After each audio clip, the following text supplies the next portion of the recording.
So everybody, welcome to today's video. This is going to be a fun one, but look, this is an upload I've been wanting to do for a while. Look, as a diehard Man United supporter, look, I never like to see Liverpool do well, and it's just a wee bit of friendly banter. Look, I'm not one of those, I don't hate like one club because I support one club. Look, I just love watching football, but I am doing this here because I lost a bet. I was bragging, being a little over the top, saying that Man United would have had him or Nottingham Forest 4-1. We drew 2 each, so as my punishment, I had to do a Liverpool rebuild. But look, like I said, this is something I've been wanting to do for a while, because Liverpool, let's be honest, have bought some fantastic players. Isak, Verts, Frimpong, Kirkes, like they have bought some fantastic players in summer. They just can't seem to find that balance of like where to put who and getting everybody firing. Obviously, they can't get the best out of Mo Salah right now. Look, they've won some fantastic games, but they've also lost games that you kind of like, we should be winning that. So I'm going to do a wee bit of a rebuild.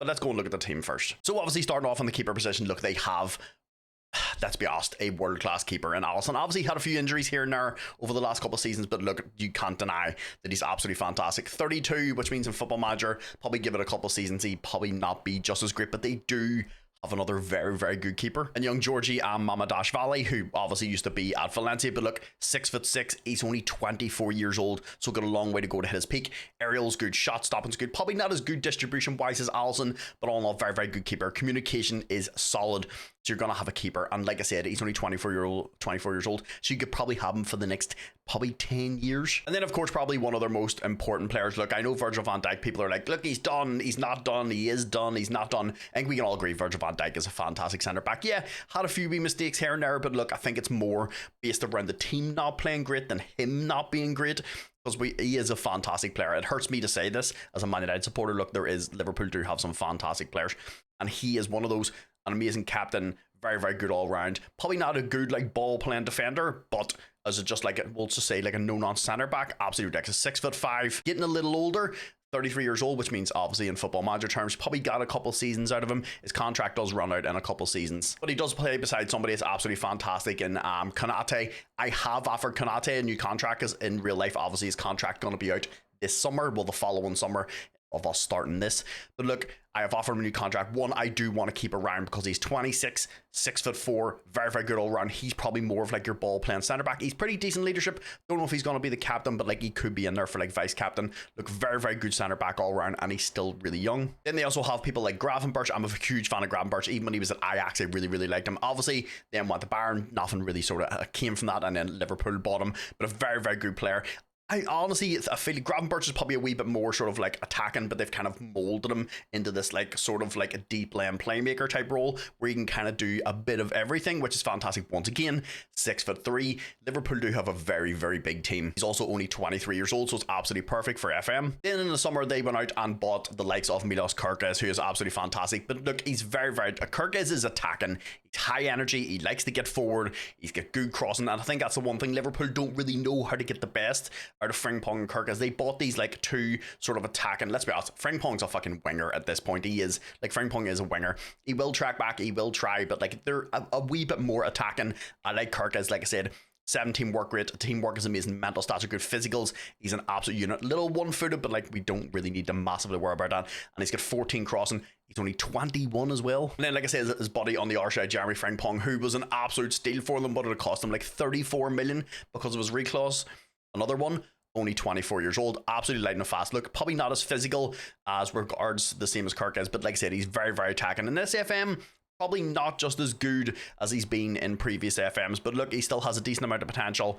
He's still very, very young, but this is, in FM, probably one we would maybe look to upgrade a little bit. And of course, they do have Dominic Szoboszlai, who once again is very, very good. Look, been playing a decent amount of right back. Obviously, this is to do with like injuries and stuff. Frimpong's been hurt for a little bit too, but look, Szoboszlai is very, very good. Once again, 6'1", big physical player, 24 years old, which is absolutely fantastic with regards to FM. Mental stats are very, very good. Technically gifted. Probably not, once again, great at like tackling and marking in FM. He's a little better in real life. But look, another one, very, very good. Still really young and physical. And then, of course, the man that they want to try and get the best out of is going to be young Florian Wirtz. Look, I understand when you spend that much money, you want a player to hit the ground running and just go, go, go, go. But look, Florian Wirtz, he's only just turned 22 years old. Most midfielders don't hit their peak to like 25, 26. We'll say 26 years old, right? Which means the kid has like another 4 years to even get to his peak. Look, like I said, I understand the money was extremely high, but Liverpool couldn't decide that. That's how much Bayer Leverkusen wanted, and like that they were not going to let him go for any less than that. A very, very gifted young player. Technically, absolutely gifted, amazing on the ball. Vision is absolutely fantastic. Pretty press resistant. I don't think his strength kind of shows what he's like. Obviously, he hasn't done just that at Liverpool just yet, but like I would say his strength's a little higher than 10. He's very, very press resistant. Obviously, the Premiership is a little more physical, so he's probably going to take a wee bit of time to kind of grow in that. But look, a player we obviously want to keep at the club. And then, of course, the other man that they bought for absolutely massive money that just hasn't got going yet. Look, I just Isaac didn't have a sort of like pre-season and stuff. It is what it is. But look, it's going to take a wee bit of time to hit the ground running. But look, we all know he's Premiership proven, still only 25, 6'3". He's good with both feet. He is an elite finisher. He really, really is. Look, this is actually, it hurts my soul to sit here and say how good all these Liverpool players are, and then I go and do a Man United rebuild on the second channel, and they're just not as great. But look, he is a fantastic player. He really is. And if he gets, I hope he doesn't get going in real life, because I don't want Liverpool to be any better.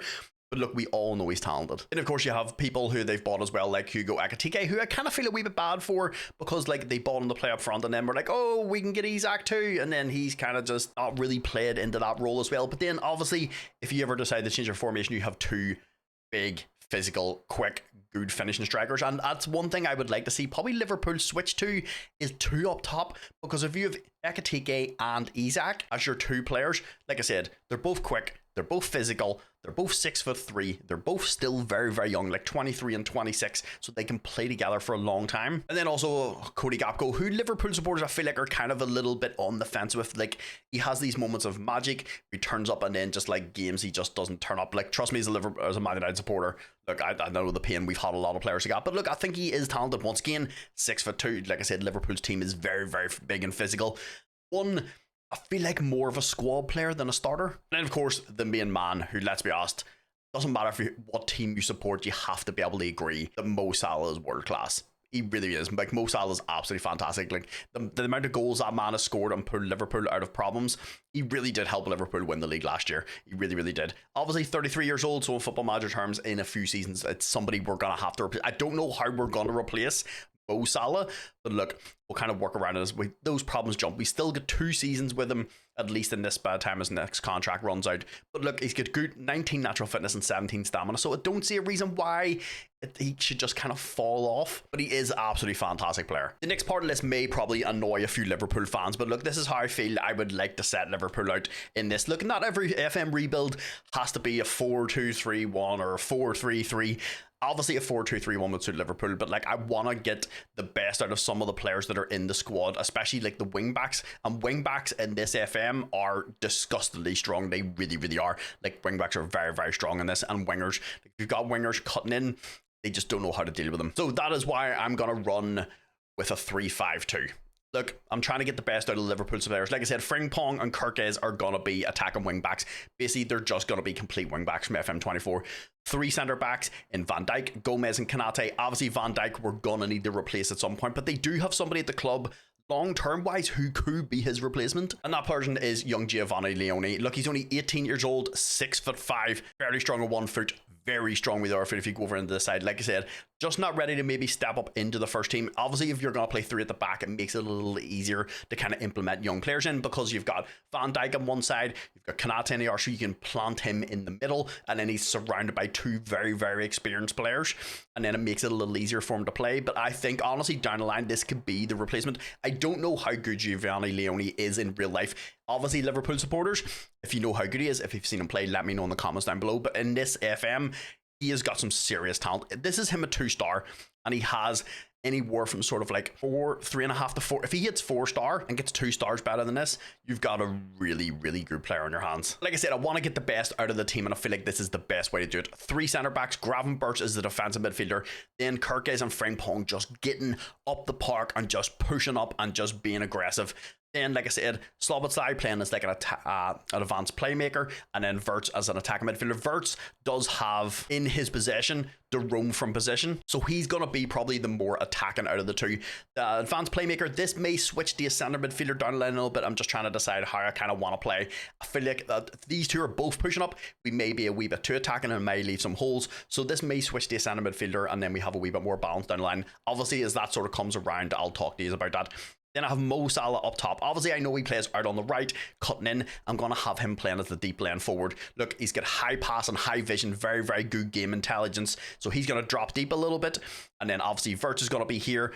Sabazai is going to be here, and Isaac is going to be the main target. So he's going to be able to, Isaac's going to play on the shoulder, Wirtz and stuff are going to push up and then sort of support and take a wee bit of the sort of, they're going to basically pull the central defenders and the midfielders with them. And then, like I said, Isaac on the shoulder. Ideally, down the line, probably more likely what I would do is make this Ekitike. So then we have Isaac and Ekitike up top whenever Salah either retires or, I don't know if we can keep his contract. Obviously, haven't got that far in FM26, so I don't know what he's going to be like in like 2 or 3 seasons.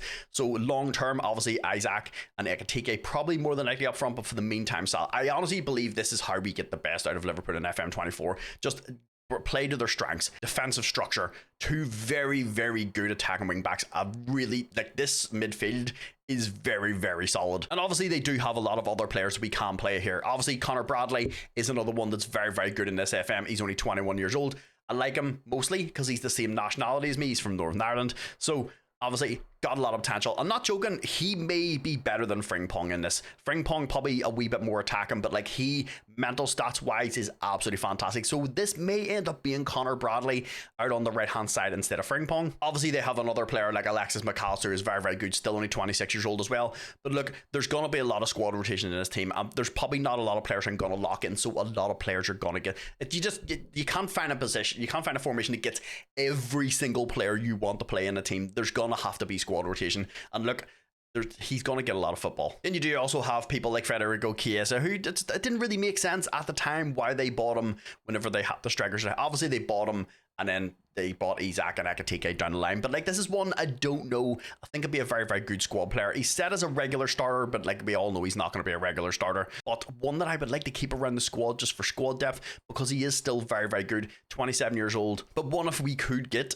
anywhere near the 55 to 60 million for him, I think I'd probably look to move on. Then the next thing I was looking at was their under 21s and their under 18s. There is some talented players here. Obviously, Jadon Hans, Trenini, Stefan Bicac. How do you pronounce his name? Bajitic? I don't know how to pronounce his name. There's a lot of like fucking all different letters. But another one in previous FMs has been absolutely fantastic. Don't know how good he is in this event, but he's playing a 2-star, has anywhere from 3 to 3.5 star potential. Look, even if he's a squad player, he's only 20 years old. This is one, I don't know how long he's injured for. 4 months. I was going to say I would like to get out of him on loan, but obviously that's not going to happen until Christmas time. But this is one very, very good squad player for the future. Could be a backup for Gravenberch. Jadon Dans is another one that's only 19 years old. He's also English, so it's massively going to help with registration. Mental stats are good. Technically, very, very good. Look, a pretty good young player. Obviously, will he get to the max potential? We don't know, but another one down the line we can bring up into the squad, but one I would like to probably get out on loan again. Another one that seems like he could have a decent amount of potential is Trey Naoni. Look, go in there. He's only 18 years old. He's English. Good mentals, good technical, good attacking, good vision, good speed. Physical seems pretty decent all around. Obviously, more attacking than he is defending. His defending is only 7, but we're not asking him to play in defense. But look, another one that has a decent amount of potential, even if he's not world class. Another one, because he's English, we can bring up into the squad and help with squad rotation and registration. But the under 18s is probably where I think Liverpool really, really lack in this FM. They have a couple of decent young players here and there, but like this is somewhere I would like to strengthen over the 5 seasons and start bringing a lot of young players in, and obviously put them into the under 18s and under 21s and just start building a team for the future, because they've bought a team for now in FM with obviously Wirtz and Kirkes and Isaac and Frimpong and stuff. They've bought a team for now, but for the future I would start to that's probably one of the main things, is start replacing and bringing in a lot of really, really good young players. Obviously we don't have a lot of money because they just spent a shit ton of cash. So if you go over into the transfer kitty, as you can see, they're sitting at 21 or 41 million. This is it absolutely maxed out. This is the max that we can have, which is understandable with the amount of money that they have spent. But like I said, even the in and out of possession things, this is one of my favorite things in FM, is the in and out of possession, the fact that we can build tactics. But I feel like honestly, like I said, Liverpool supporters, I know you're going to be bad. I know you want me to play a 4-2-3-1, but I feel like, honestly, this is how we get the best out of Liverpool. But I think one position we are going to have to probably strengthen at some point is going to be in the centre-back area. Our first three, obviously, very, very good.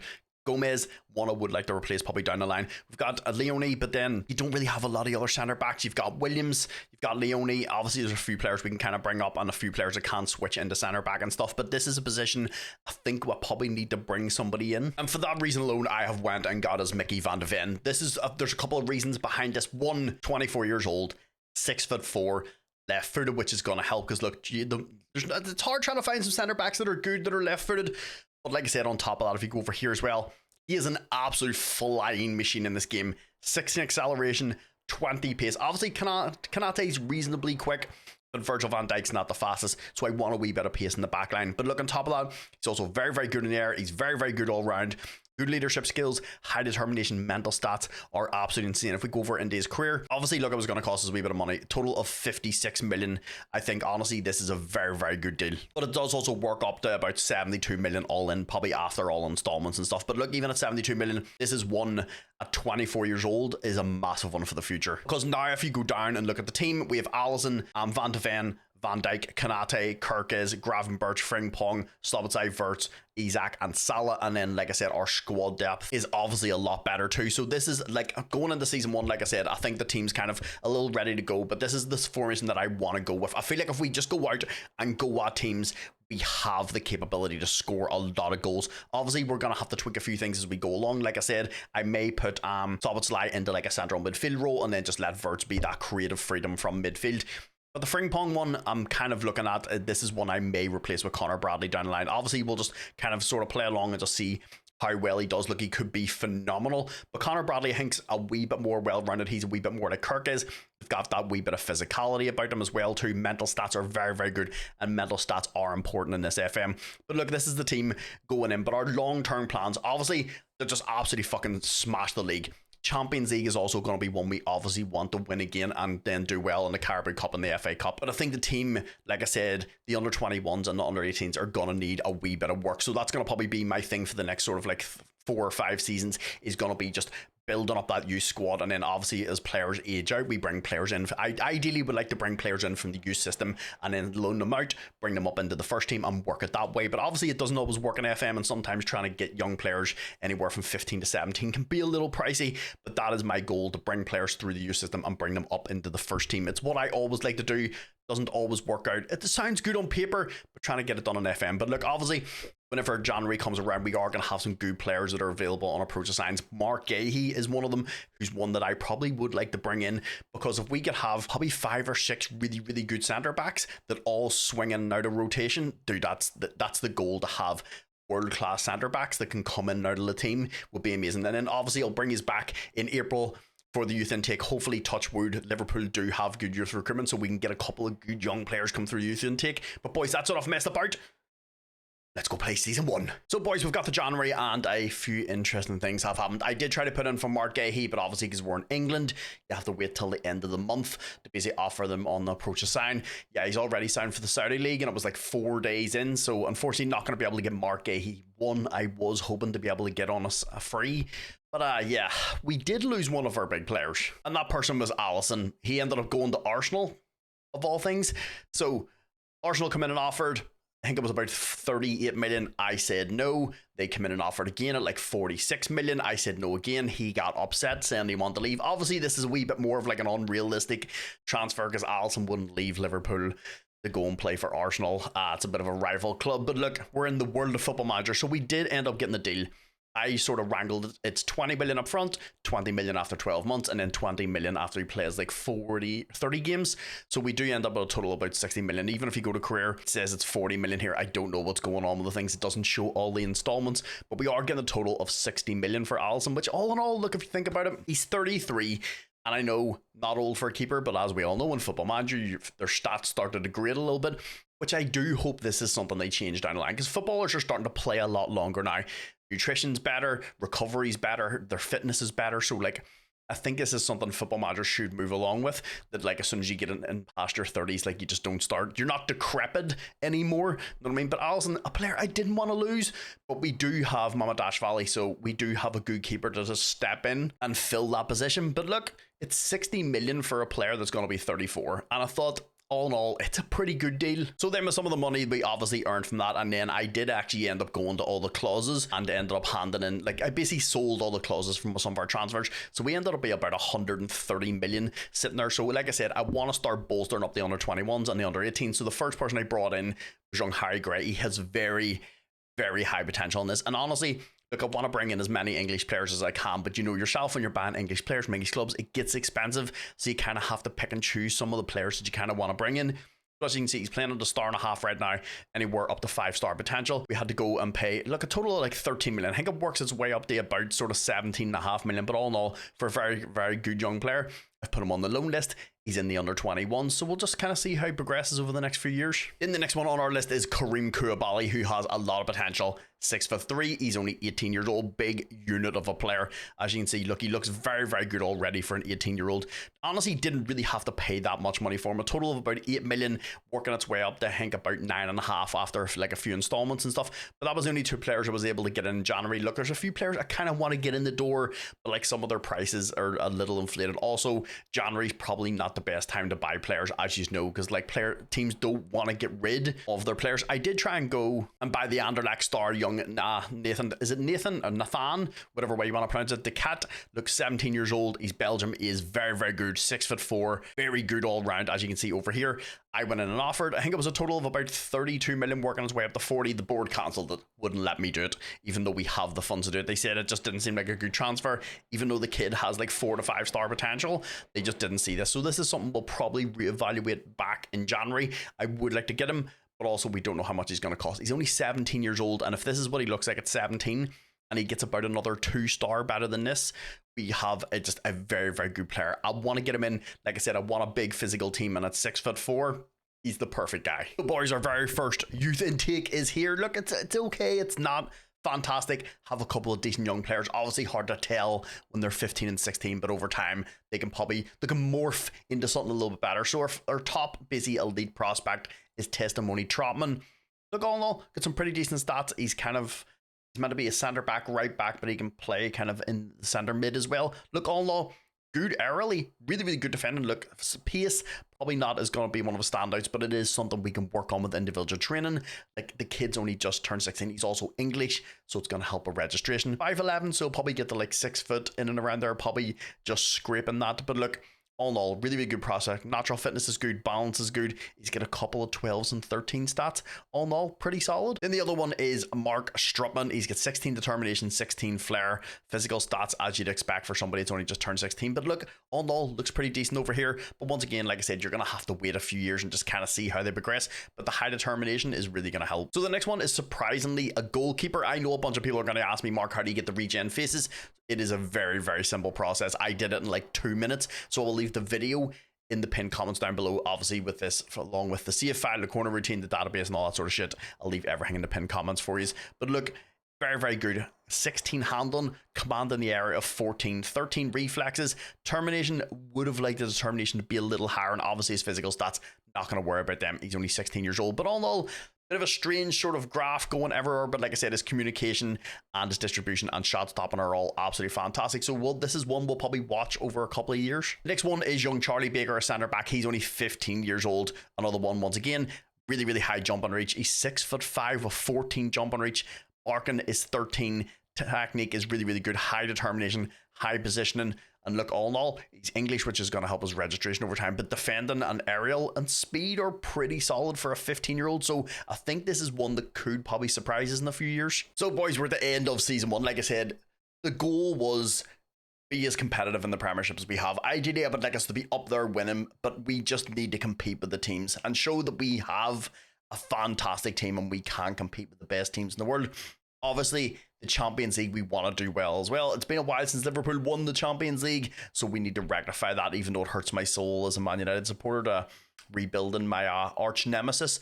But let's jump over, see how we did in the Premiership. But before we jump into the Premiership, let's first jump over because we have a Community Shield to play, where we faced off against Crystal Palace. Big Alexander Isak started off the scoring through a penalty. Just after half-time, Crystal Palace then made it 2-1. But unfortunately for them, it was too little, too late, which means, boys, we get our first piece of silverware in the Community Shield. Then jumping over into the Premiership, we started things off strong, beating Newcastle 4-0. We then beat Man United 3-0, Nottingham Forest 5-2. We also smashed Leeds 7-1, and then also absolutely obliterated Man City. Which meant, boys, after all that, unfortunately, we won the Premiership. I mean, we won the Premiership. Joking aside, like I said, as a Man United supporter, it does hurt me to make Liverpool a better team, but we played absolutely fantastically. As you can see, we have 38 games played, 29 wins, 5 draws. We had only 4 losses. We scored 105 goals. We only conceded 26, a 79 goal difference with 92 points. Ideally, I would love to break that 100 points at some point. We did absolutely amazing in our first season. Like I said, I knew going in we had a very, very strong team. And look, I know people are going to be like the 5 at the back, but look, it does work. And we have the players to play it. Because like I said, if you look at the goals that we scored, 105 goals in 38 games. Arsenal did very, very well. They scored 90 as well. But also defensively, we had the best record in the league. We only conceded 26 goals and scored over 100. Like, that's absolutely insane. This is probably, honestly, I was actually more surprised with how attacking we were going to be. I thought we were going to concede a few more goals here and there. Because obviously, that comes with the territory with just being so attacking. But look, only conceding 26, maybe the best rebuild I think I've ever done. Boys, this is exactly how we wanted to start off the rebuild. We've won the Community Shield. We've now won the Premiership. So let's jump over into the 2 cups. So we started things off in the Carabao Cup 4th round against Man United. We did beat them 1-0. We had to go the whole way to the 93rd minute to do it though. Then we faced off against West Ham in the next round. We absolutely obliterated them 3-0. We then faced off against Chelsea in the quarterfinals, where we ended up beating them 6-5, and this is the type of game you would like to go watch live. That then took us to the semi-finals, where we faced off against Spurs. In the first leg, we drew 0-0. In the second leg, we were way more lethal. We beat them 3-1. The boys go to a cup final against Man City, where things didn't start too great. Within 10 minutes, we were 1-0 down. But we did hit back through Alexander Isak with a great ball over the top.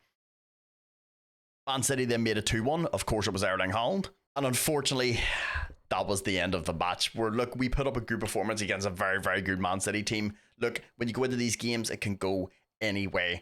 And if you've got Erling Haaland, you always stand a good chance of winning cups. But we do still also have the FA Cup, where we started things off against Cambridge. We beat them 6-0. In the next round, we faced off against Leeds. We beat them 2-0. In the 5th round, we faced off against West Ham. We beat them 3-1. That then took us to the quarterfinals, where we beat Crystal Palace 3-1. In the semi-finals against Wolves, we were even stronger. We beat them 4-0 to take us to a final against Chelsea, where we opened up the scoring through Chiesa. Boys, that was the only goal of the game, which means we win the FA Cup, which means that's now the Charity Shield, the league.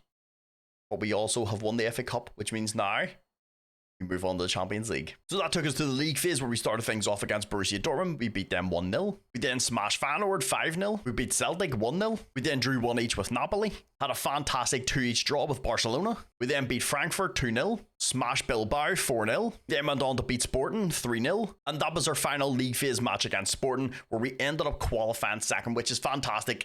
On top of that, because then it means we don't have to go to the knockouts. We can just go straight to the round of 16. I know it's only 2 games, but it's 2 games less that we have to play over all these competitions. Like, we did absolutely fantastic against all those teams, which means, boys, we go to the round of 16. We faced off against PSG, the reigning champions. They beat us 4-2 in the first leg. But we bounced back in the second leg and absolutely evaporated them 6-1. I was more surprised about this score than you were. I was thinking maybe we'd beat them 2-1 and have a close match. But yeah, beating them 6-1 just shows how strong this team and this tactic is. In the quarterfinals, we then faced off against Man City. We drew with them 0-0 in the first leg. In the second leg, we were a lot stronger. We beat them 2-0 at the Etihad, which means, boys, we're off to a semi-final. Surprisingly, we faced off against Spurs. I didn't think Spurs was going to be that good this year, but we beat them 3-2 in the first leg. In the second leg, then we beat them at Anfield 3-1, which means, boys, we go to a Champions League against Real Madrid, where Real Madrid actually started off the scoring through Vinicius Jr. We then hit back through Chiesa. Frimpong then made it 2-0. Don't know if he knew anything about it. And boys, that was the end of the game. Look, we won the Champions League against a very, very good Real Madrid team. I actually watched this game. This was a hard game. Like, they had a lot of the possession. They honestly probably were the better team, but we just ended up, look, a wee bit of a deflection for the Frimpong goal. I don't think he knew anything about it, but boys, I don't care. As long as you win the Champions League, that's all count, which means we won the Community Shield, we won the league, we won, was it the FA Cup, and a Champions. We did a treble in our first season. Like I said, this tactic is absolutely fantastic. The tactic and the updated database and everything will be in the pinned comments down below for you to go and pick this up.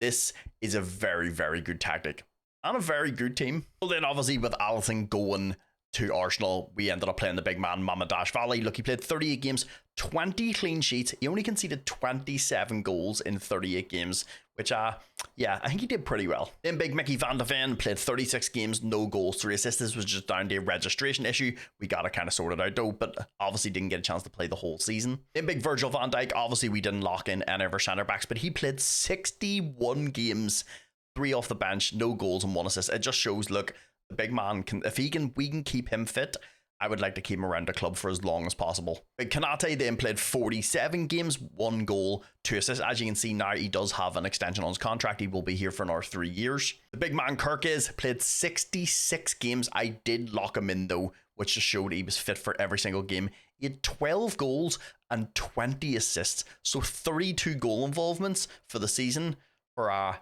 aggressive little fullback. In the big man on the other side, I ended up actually locking Connor Bradley, and I just felt, look, Frimpong is fantastic, but I wanted a wee bit more sort of well-rounded there, sir. I wanted someone similar to Kirkes, a wee bit more, got a wee bit more aggression, I got that work rate, but he's also good at going forward, but can come back if we need him to. So I decided to lock him in. Look, he played 62 games, which showed he was fit enough to play every single game.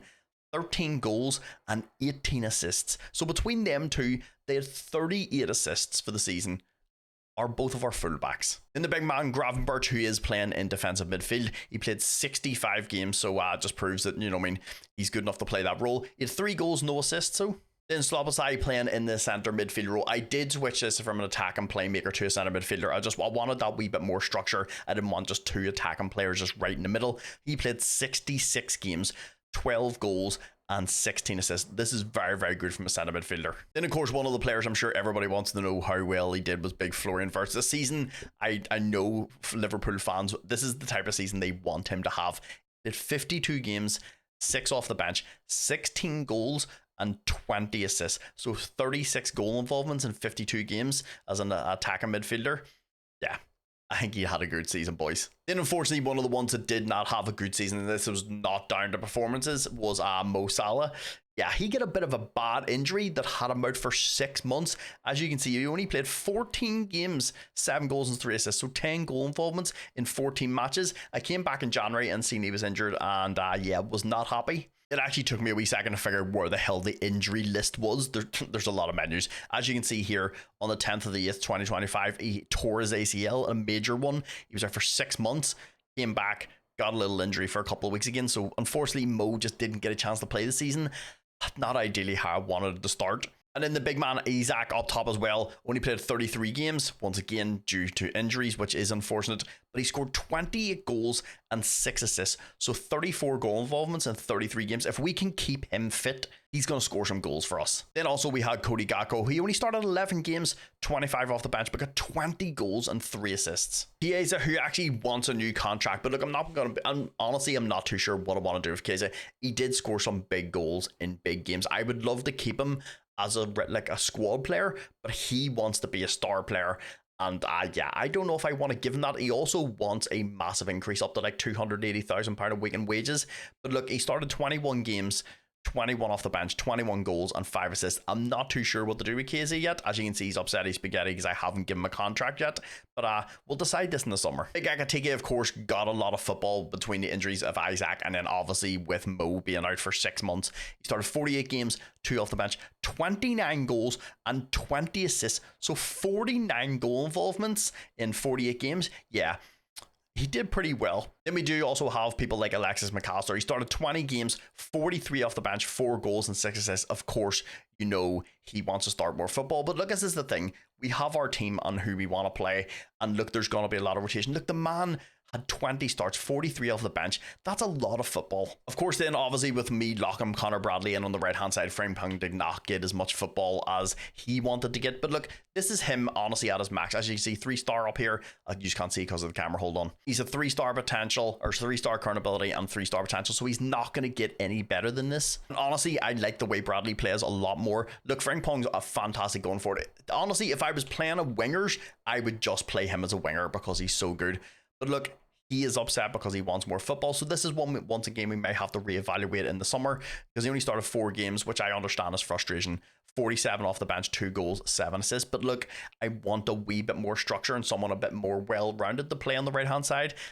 And he, unfortunately, defensively and mentally, I don't think he's good enough to start. And of course, young Giovanni Leone, because we didn't lock in any of the centre backs, he actually started in the Champions League final instead of Virgil van Dijk. I don't know if Van Dijk was injured or suspended. Probably suspended if he wasn't playing. But then he had 12 appearances starting, 7 off the bench, no goals, but he got himself 1 assist, so great to see him get some football. Then Robinson, of course, he is upset he's spaghetti. He wants to not be at the club anymore. Obviously, look, he's going to be out of contract in the summer. He does not want to sign a new contract. Look, I'm happy enough for this. He's going to be 33 soon. But yeah, he started no games, 58 off the bench. Obviously, with me locking Kirkes in, he wasn't going to get a lot of football, but 2 goals, 7 assists. Look, he is fantastic. But like I said, he's on the back end of his career, and we have an amazing young fullback in Kirkes already in the team. So boys, all in all, a absolutely fantastic season. Look, winning the Community Shield, winning the league, winning the FA Cup and the Champions League in our first season is exactly what I wanted to do. I think us bringing in people like Mickey van de Ven is an absolute, it felt right. Look, he's quick, he's physical, he's left-footed, and just it felt right to play right in beside Virgil van Dijk and Kanate. It means we've got a wee bit more speed in Kanate and Virgil van Dijk on the sides here, and then Kanate and Van de Ven on the sides, and then Virgil van Dijk in the middle. Just that experience, that structure, just everything just fits well. And like I said, I like Connor Bradley at right back. It is unfortunate because I was excited to play with Frimpong, then I seen his mental stats, and then defensively he's just not great. I know it's an advanced wing back, but they do track back sometimes, and we are pressing. So like if he can't defend, I basically have the same problem I have with my Man United save at Liverpool. I love Ahmad, but he can't tackle and he can't track back, and I'm finding it hard to play him at wing back when he just can't do any of those, and it is unfortunate. Look, if we have to sell him, it is what it is. The team has to come first, and look, we can clearly see this team is very, very good. So there's not honestly a load I would like to change in the summer. Obviously, just going to bring some young players in and just bolster up the team. And then obviously, if anybody becomes available that we're like, right, we have to get them or we have to start them, I would look to bring them in. With Chiesa and stuff and sort of Robinson and stuff, they are players I am going to try and get rid of in the summer, try and get a wee bit of money for them. Curtis Jones is another one that wants to leave, as well as McAllister, so we may have to reinvest a wee bit of time and money into the team as well. But look, I have to put the first team first, and we showed if we give these players, they're very capable of winning a lot of competitions. Look, we've built a very, very good team going into season 2. I want to keep this momentum going. Obviously, we're going to have to look at the team. There's a lot of players that are like pushing that sort of 33, 34, 35. They're getting close to the end of their contract, so we're going to need to reevaluate the team. So boys, the start of season 2, I'm not gonna lie, every time I look over and see this Liverpool badge beside my face, it hurts me a little bit. Joking aside, look, we did very, very well last year, but there was a few people that kind of wanted to go out the door, and one of them was a pretty important player, and that person was Virgil van Dijk. He ended up going to Real Madrid. This wasn't because like they come in with some like ridiculous offer.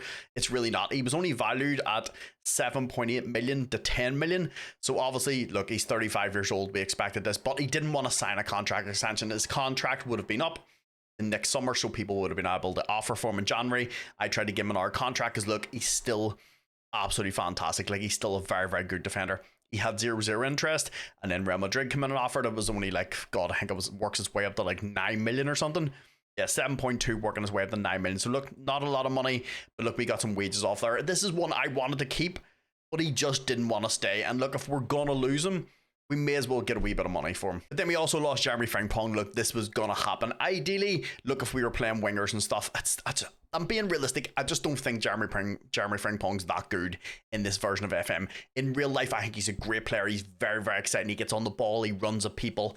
But like I said, Just his mental stats, his composure, his concentration, decision making are all very, very low. His anticipation's not that great. He's 25. If this was like an 18 or 19-year-old, you'd be like, right, okay, there's still time to work on his mental stuff. But look, he's at his peak. He's not going to get any better. So we ended up selling him over to AC Milan for a total of 25 million. Works his way up to about 28.5 million. Look, ideally, would have liked a little bit more money, but like I said, he's quick, he can dribble, but his mental stats are just not there. Then we also lost a big Curtis Jones. This was another one. Look, he just wanted to go and get first team football. There was no animosity or anything that got him between the two of us. He wanted to go get a little first team football. Atalanta offered us 24 million, working its way up to, I think it's like 28 in and around there. Look, one probably would have liked a wee bit more money, but they were the only club that came in and offered for him. So that leads us on to the players that I've brought in this year. One of them was young Eric Garcia. This is one from the approach of signs from January. Look, I just thought a really, really good player. Look, he can play at right back, at centre back, he can play in centre midfield, in defensive midfield, sorry.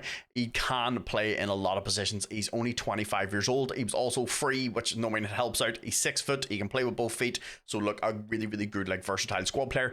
He's happy to be a squad player. I just thought this was a really good signing. Then the next bunch of players are obviously, like I said, going to be young players that we kind of just sort of brought in. I brought this young guy in. It is Amara Diouf. Look, here's the things you got to look at. He's only 18 years old. He costs a total of 325,000. He's got 20 determination, 16 flair. Look, might not have the amazing potential in the world, but like I said, this is one I want to start bolstering up our under 21s and our under 18s and just start getting a bunch of really good players. I've heard even sometimes when he gets a 3-star, he gets a little bit better. He's already very, very good at 18. And like I said, for 300k, I just thought with a high determination and the stats already being very, very good, we just bring him in, see how he develops. Look, if we get him to 3-star and down the line he's not that great, we just keep him as a squad player or he wants to move on. We got him for 300k. He's already valued at 10 million. In a couple seasons, he's probably going to worth 15, 20 million. One we can make a wee bit of profit on, or he can play as a squad player, because we are going to need squad players. Then the next one I brought in is Matteo Palma. Obviously, this is going to be with Virgil van Dijk going. We're going to need a wee bit more sort of depth in centre back. Obviously, Leone, the young centre back, the Italian, is going to step in and play where Virgil did. Look, ideally, would have liked to keep a Virgil for maybe another year or so and then give Leone a wee bit more time to develop. But look, he forced my hand with wanting to leave. And I don't, look, as I know we've got the money. I've still like about 145 million left. I know I could go out and get like a Bastoni or a Scalvini, but like you're talking easily over 100 million. I don't want to spend 100 million on a player. We have some very, very good young centre backs at the club who I would like to develop and bring up. And this guy is absolutely fantastic. As you can see, playing at a 1.5 as anywhere from 3.5 to 4. If he gets a 4-star, he's going to be absolutely fantastic. Very strong over his right foot, reasonable with the other foot, 6'4", so he's got that physicality. I know I'm the same as you, the silhouette players. They don't feel like real players, but he is actually a real player. I don't know if this is to do with like the under 18s and the under 21s not having licenses for faces. It is something a bunch of people are looking into to try and be able to change some of the faces, because a lot of the players don't have faces, even though we know what they look like in real life. But look, he's very, very good. Heading's good, marking's good, tackling's good, mental stats are very, very good. He's got 15 determination, physical stats, probably where he stands out. As you can see, 13, 13, 14, 14, 15, 14, 14 is very, very good all around. I think he costs us a total of about 15 million. Yeah, 15 million in total. I think this is a really, really good deal for a good young player. I've brought him up into the first team. We'll kind of reevaluate this. Obviously, if I come back in January and he's just not getting a lot of football in the first team, I'll try and loan him out. And the next one I brought in is going to be young Daniel Panjuek. Don't know how the fuck to pronounce his name. Look, this is another one going to help the bolster of the squad. We are going to need someone to fill in for Frimpong, obviously leaving. And look, Connor Bradley generally plays most of the games, so I just need someone that's okay. They can come in and fill in. I'm not going to lie, there was a lot of options, and they wanted a lot of money for young players.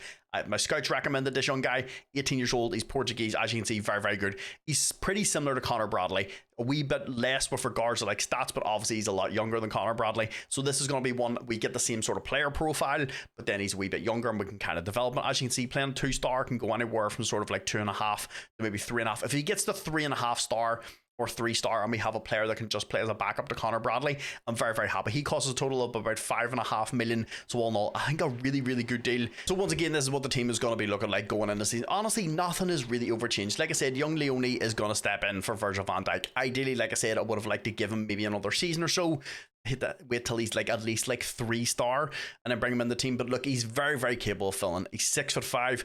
Big unit of a player, can play with both feet. Very, very good in the air. I expect him to maybe try and score a few corners. 6'5", a 16 jump and reach. Really, really good heading. Obviously, a wee bit more of like a no-nonsense centre back. So I'm going to set him in the middle of our two centre backs. Like I said, we've got Van de Ven and we've got Konate on each side of him. So he should be very, very good. Like I said, the rest of the team is just the same as it was last year. Salah, there was a wee bit of interest in Salah from a few clubs. But look, all in all, they come in and offered, what was it? God, the Saudi League came in and offered, what was it, like 13.2 million while he was rated at like 50 to 60 million.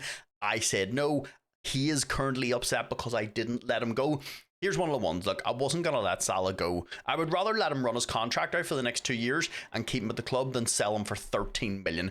I think it's an absolute travesty. If I was getting 35 to 50 million, I'd be like, right, okay, he's 34-ish in and around there. Look, we get a wee bit of cash, but I'm not. 13 million. And we've already lost Van Dijk, and I don't want to have to go and also replace Salah. Obviously, we've got Ekatike. I could just step him in and then bring one of the young players up into the first team. But Salah's a player I kind of want to keep. He's a match winner. He really, really is. Well, if we can keep him fit this year, because obviously after he got injured last year, he was out for 6 months. So hopefully, touch wood, we can keep him fit. But look, I'm going to reevaluate the team obviously in January. If I feel like any of the players like Leone and stuff aren't ready, I could bring somebody in January. Like I said, we still have a ton of cash left. If you go over into the scout menu, yeah, we've 154 million left. So if I do need to bring anybody in January, we can do that. But I'm pretty happy with the team. Like I said, we can reevaluate whenever we come back. There is a few players I'm very, very interested on signing on approach to signs. One of them is Usman Diomande, the Sporting centre back. He would be obviously a fantastic replacement. Maybe not even a replacement for Virgil van Dijk, because I am happy with Leone, but he's going to give us a wee bit more squad depth. That means I can take young Matteo Palmo and loan him out or put him in the under 21s. I need to give him a couple more years. I don't think he's ready for the first team, but obviously we're having to bring him up because of Virgil leaving. But look, Diomande would be absolutely fantastic. And then of course in April I'll bring his back for the youth intake, whether it's good or not, and just always show you the players that we're getting. But boys, that's enough messed about. Let's go play season 2. So we've got to January. Like I said, I wanted to try and sign Diomande. So we put it in for him, give him a contract, give him a good contract, like £250,000 a week. And yeah, he's off to the Saudi League. Look, I love the Saudi League, but it's also extremely frustrating because like he's only 23. Why would you go to the Saudi League when you can come to the team that just won the Champions League, just won the Premiership? He would have been absolutely fantastic. 6'3", 23 years old. Very, very good all-round, good ball-playing defender.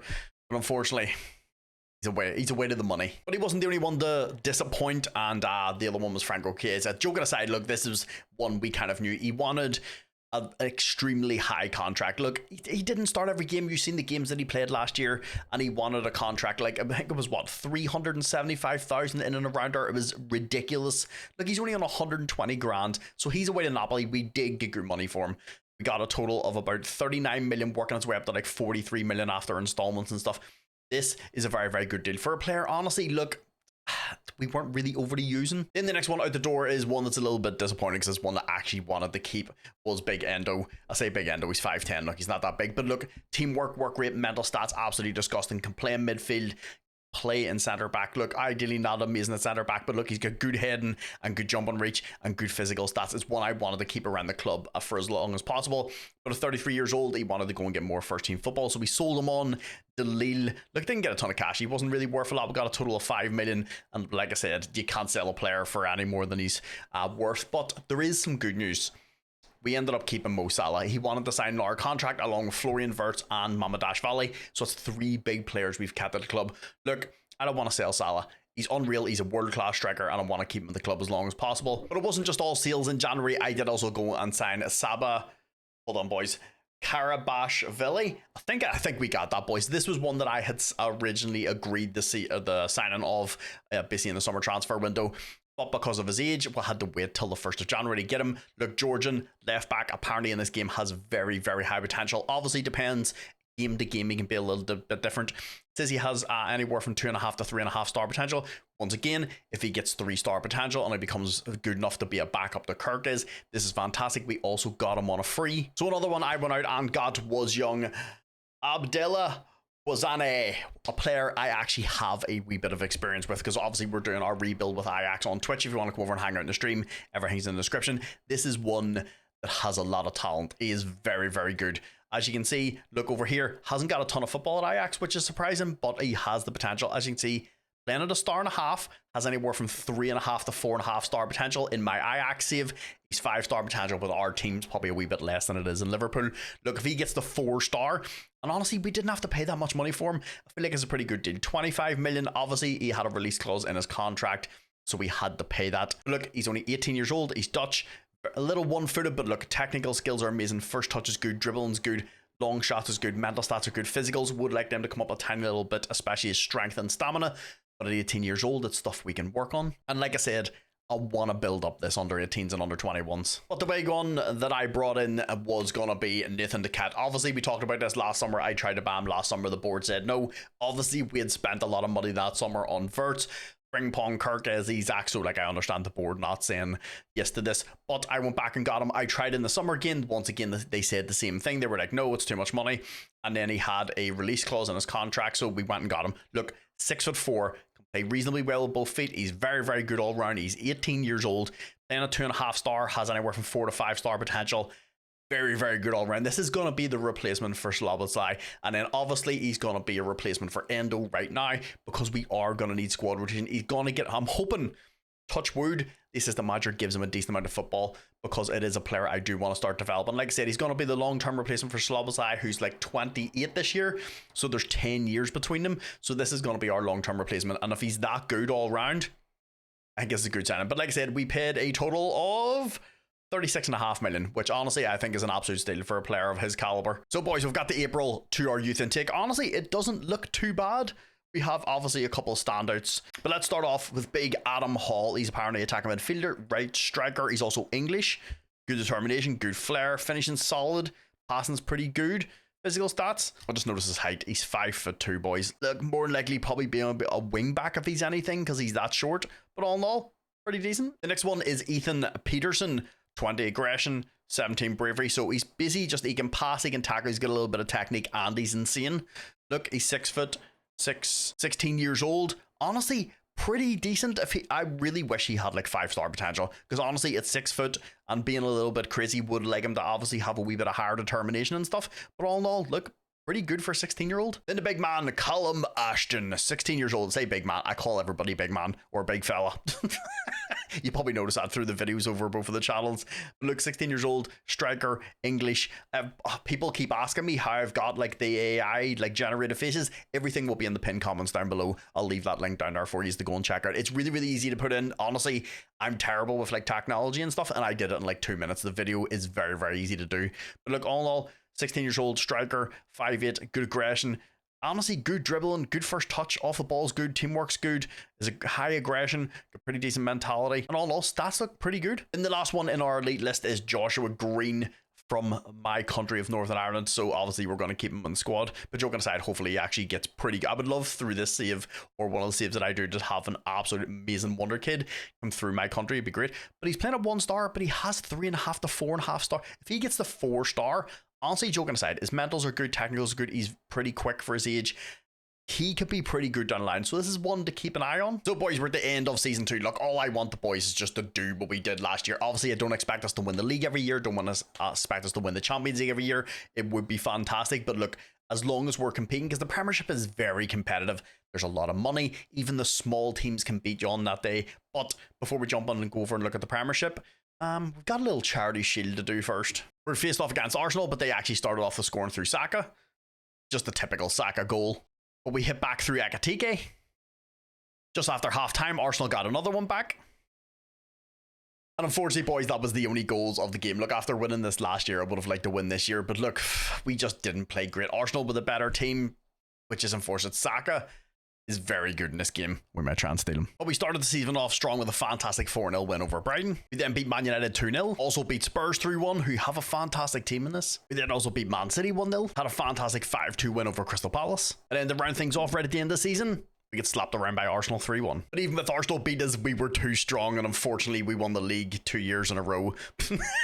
Look, as a Man United supporter, I'm trying my best to just be happy. Look, we won. That's all counts. But joking aside, look, we were very, very good this season. Played 38 games, 30 wins, only had 3 draws, 5 losses. Probably a little higher than what I would like to be, but look, all in all, it's the Premiership. Any team can beat you on any day. 89 goals for, 26 against, 63 goal difference, and 93 points was absolutely fantastic. I think we scored over 100 last year, so we've dropped off a few goals, which honestly I'm not really a huge fan of, because like that's a drop by like 20 or 30 goals. So we'll have to see, maybe somebody got injured or something. We'll just have to check that out. But like I said, even at that, scoring 89 goals in 38 games, once again Spurs did very, very well. Arsenal dropped off a wee bit. They were right behind us last year with regards to goals. But look, 89 in 38 games, 2.34 goals per game it's pretty good. And then with regards to goals conceded, we only conceded 20. I think we only conceded 26 last year as well. So it just shows you, losing Virgil van Dijk and playing Leone, we were just as good. Maybe, like I said, didn't score as many goals, but Virgil wasn't anything to do with the amount of goals we were scoring. I'm very, very surprised at that. I actually thought whenever we lost Virgil, we'd be up into like, I thought we would concede a few more, not too many, be up maybe into like the 30 mark. But look, 26 and 8 conceded and 89 scored.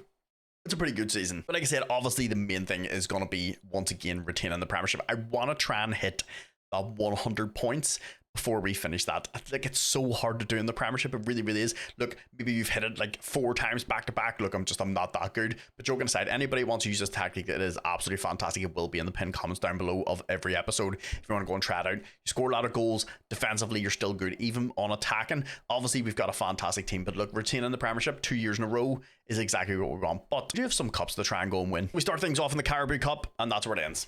That's it. We get beat by Norwich in penalties on the 4th round. The Carabao Cup apparently is going to be the thing that we can just not win. As you can see, look, they scored all 5 of their penalties and Isaac missed for us, which is unfortunate. But look, is this going to be the cup that we can't? We've won the Champions League and the league twice before we've won the Carabao Cup. But in the FA Cup, we did get a little bit further. We got past the 4th round where we started off against Walsall. We beat them 2-1. In the next round, we faced off against Watford. We beat them 4-1. In the 5th round, we faced off against Spurs. We had to go the whole way to penalties, but we did prevail this time, boys. Which means now, move on to the quarterfinals, where surprisingly we faced off against Bristol City, who did fantastic to get here, but we absolutely slapped them around and beat them 5-0. Which means, boys, we're on the semi-finals against Aston Villa, where once again we had to go the whole way to penalties, but we did win. As you can see, they unfortunately missed, and we didn't. So, boys, it's off to a little final against Newcastle, where Newcastle actually started off the scoring, but we hit back through that man Ekatike. 10 minutes later, Newcastle got another one. Unfortunately, boys, that was the end of the match. Unfortunately for us, we just, once again, did not play great. It hurts losing the Community Shield and also losing this and then get slapped around in the Carabao Cup. But look, we made it to a final. We've won the Premiership again. Yeah. Let's go see how we do in the Champions League again this year, boys. So things didn't start off great in the Champions League phase 4's Bayern Munich beat us 1-0. We then also drew 2-each with Dortmund, but we did manage to get things back. Yeah, was it against a great team in Bratislava? No, but we beat them 5-1. That's all counts. And then Napoli clapped the cheeks off us 3-1. But we did bounce back again, beating Atletico Bilbao 2-1. Unfortunately, then lost to Man United 2-1. I didn't do this on purpose, I swear. We then beat Inter 2-1. And in our final league phase match, we ended up beating Ajax 3-1. But in the league phase this year, we did not do great. We ended up finishing fucking 13th. Look, I know we still go through to the knockouts and stuff, but after how well we did last year, this is not how I expected us to finish. But look, we go through, but we have to play in the knockouts now, where we faced off against Lazio. We beat them 2-1 in the first leg. In the second leg at Anfield, we were even stronger. We beat them 3-1 to take us, boys, to the round of 16, where we faced off against some serious competition in Barcelona. We beat them 3-2 at Anfield in the first leg. Even at the Bernabeu, they couldn't stop us. We beat them 2-1 to take us to the quarterfinals. Where honestly, I feel like we got a wee bit of an easier draw here. We got Roma. We beat them 1-0 at Anfield. In the second leg, they couldn't stop us either. We beat them 3-1 to take us to the semi-finals, where we faced off against a team who seems to always be in and around the Champions League later stages in Porto. I'm guessing they have a good team this year, but we beat them 1-0. But in the second leg, we absolutely decimated. We smashed them 5-0. The boys take us to another Champions League final against Real Madrid again, where we actually started off the scoring through young Leone. 10 minutes later, Real Madrid hit back through Vinicius. 2 minutes later, they got a second. But unfortunately, that was the only goals of the game. They ended up beating us 2-1 after we beat them 2-1 last year. I actually thought this was hilarious that we meet Real Madrid in the final again. When it popped up, I was like, this can't be fucking real. But look, as frustrating as it is getting the whole way to a final and losing, look, we showed up. and we tried our best. We really did. We also missed a penalty. McAllister missed a penalty. I don't understand why he's hitting our penalties with the team that we have on. Obviously, we must not have had Salah and Isaac and stuff on the pitch, because I don't understand, out of all the people, why he would have been hitting that penalty. We did amazing to get the NR Champions League final. But look, boys, I'm very, very happy with... Look, I'm trying to be excited. There's nothing worse than getting to a final and losing it by 1 goal. But look, 2 Champions League finals in 2 years. I cannot be upset with the boys. They've done absolutely amazing. But look, the big man, Mamadash Valley, obviously filling in for Alisson last year, has just stepped up into the team and been amazing. 65 appearances this year, which showed just how fit he is all time. 29 clean sheets, 54 goals conceded. An absolutely fantastic season from the big man. And of course, Van de Ven only started 47 games, did have a few wee niggles here and there. 11 off the bench, 1 goal, 2 assists. The same with Big Kanate. He only started 44 games. Once again, a few niggles. Just we're playing so many games, people need to be rested. 15 off the bench, 2 goals, 1 assist. In the big man, Leone, who I actually did lock in to make sure he played in centre back. I want this kid to get as much football as possible. Look, he scored in the Champions League final against Real Madrid.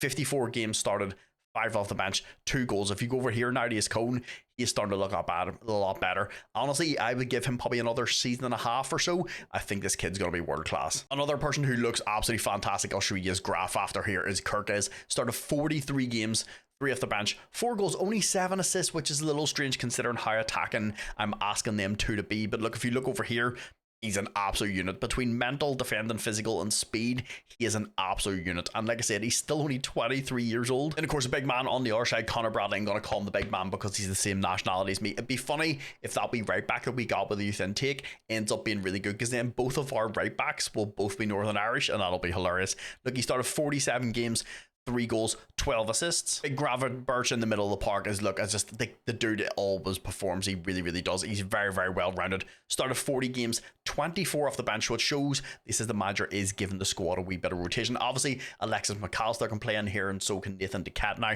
so I don't have to worry about Gravid Birch playing every game and just burning out. But he had 4 goals, 7 assists. In the big man, Soboslai, obviously in the middle of the park, playing beside Vert, being a wee bit more of that sort of like holder. He started 45 games, 9 off the bench, 12 goals and 16 assists. In the big man, Florian Wirtz, another one that had an absolutely fantastic season and is still only 24 years old. 54 games played, 9 off the bench, 15 goals and 20 assists, so 35 goal involvements from midfield. Then one of the ones that actually played really, really well, Ekatike seems to have played more than Isaac did. Apparently the system manager just prefers him. I don't know if it's down to like injuries or not, but he started 56 games, 5 off the bench, 26 goals and 14 assists. So what's that, like 40 goal involvements in 56 games? Then Mo Salah is probably the one that had the best season out of everybody. 55 games started, 5 off the bench, 43 goals, 43, 10 assists, so 53 goal involvements in 55 games. I'm so glad that we got Mo to stay for another season. And then, like I said, Isaac did get a ton of football. Look, he doesn't seem upset that he's not starting. He started 17 games, 32 off the bench, 18 goals and 3 assists. But this as a manager just seems to prefer Ekatike and Salah as that two pairing up top. Eric Garcia, another one who got a ton of football. 32 games started, 23 off the bench, 2 goals. Once again, happy to be a squad player. Who wants him? I was waiting for it to be the Saudi League and was like, please don't lag. He's a player I want to keep around the squad. Unfortunately, young Matteo Palma did not get as many games as I would have wanted him to get. Look, he started no games, 3 off the bench. I do want to keep him around the squad, but I feel like this is one next season we loan out because I don't want to waste this kid's potential. His physical stats alone will carry him through really, really well, and we need to get him some football. Then also big Alexis McAllister, another one, look, we want to keep around the squad, has also signed a new contract. 48 games started, 9 off the bench, 3 goals, 7 assists. Young Nathan Ducat, was nice to see him come into the club in January and also get a decent amount of football. He started 9 games, 16 off the bench, no goals, 2 assists, but look, he's there to kind of round out and make sure that we're a wee bit more structurally sound whenever Verts go forward. Gakpo unfortunately didn't start any games, but look, when we've got the 3 pairing that we do up top between Isaac, Salah and Ekatike, I know he's not going to get a lot of football. He started no games, 16 off the bench. He is also requested to be transfer listed. Look, if we get 69 million for him, I'll sell him in the summer. We also have big Joe Gomez as well, started 38 games, 16 off the bench, 5 goals and 4 assists. Look, the team is going to get a ton of rotation, and also with him being English, it helps his registration, but he's also a player I want to keep around the club too. But once again, boys, we have done absolutely fantastic. Won the league, got the FA Cup final, got the Champions League final, got beat unfortunately in the Community Shield, but look, all in all, we did amazing.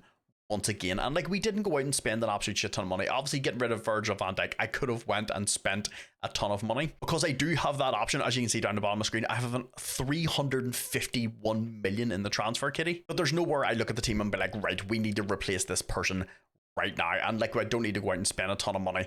Obviously, Salah we're gonna have to replace at some point, but we do have Isak there, and then I'll probably like to bring in like a wee young striker, but we have a couple of young strikers at the club. I've also confirmed the signing of somebody exciting for us to bring in at the start of the summer.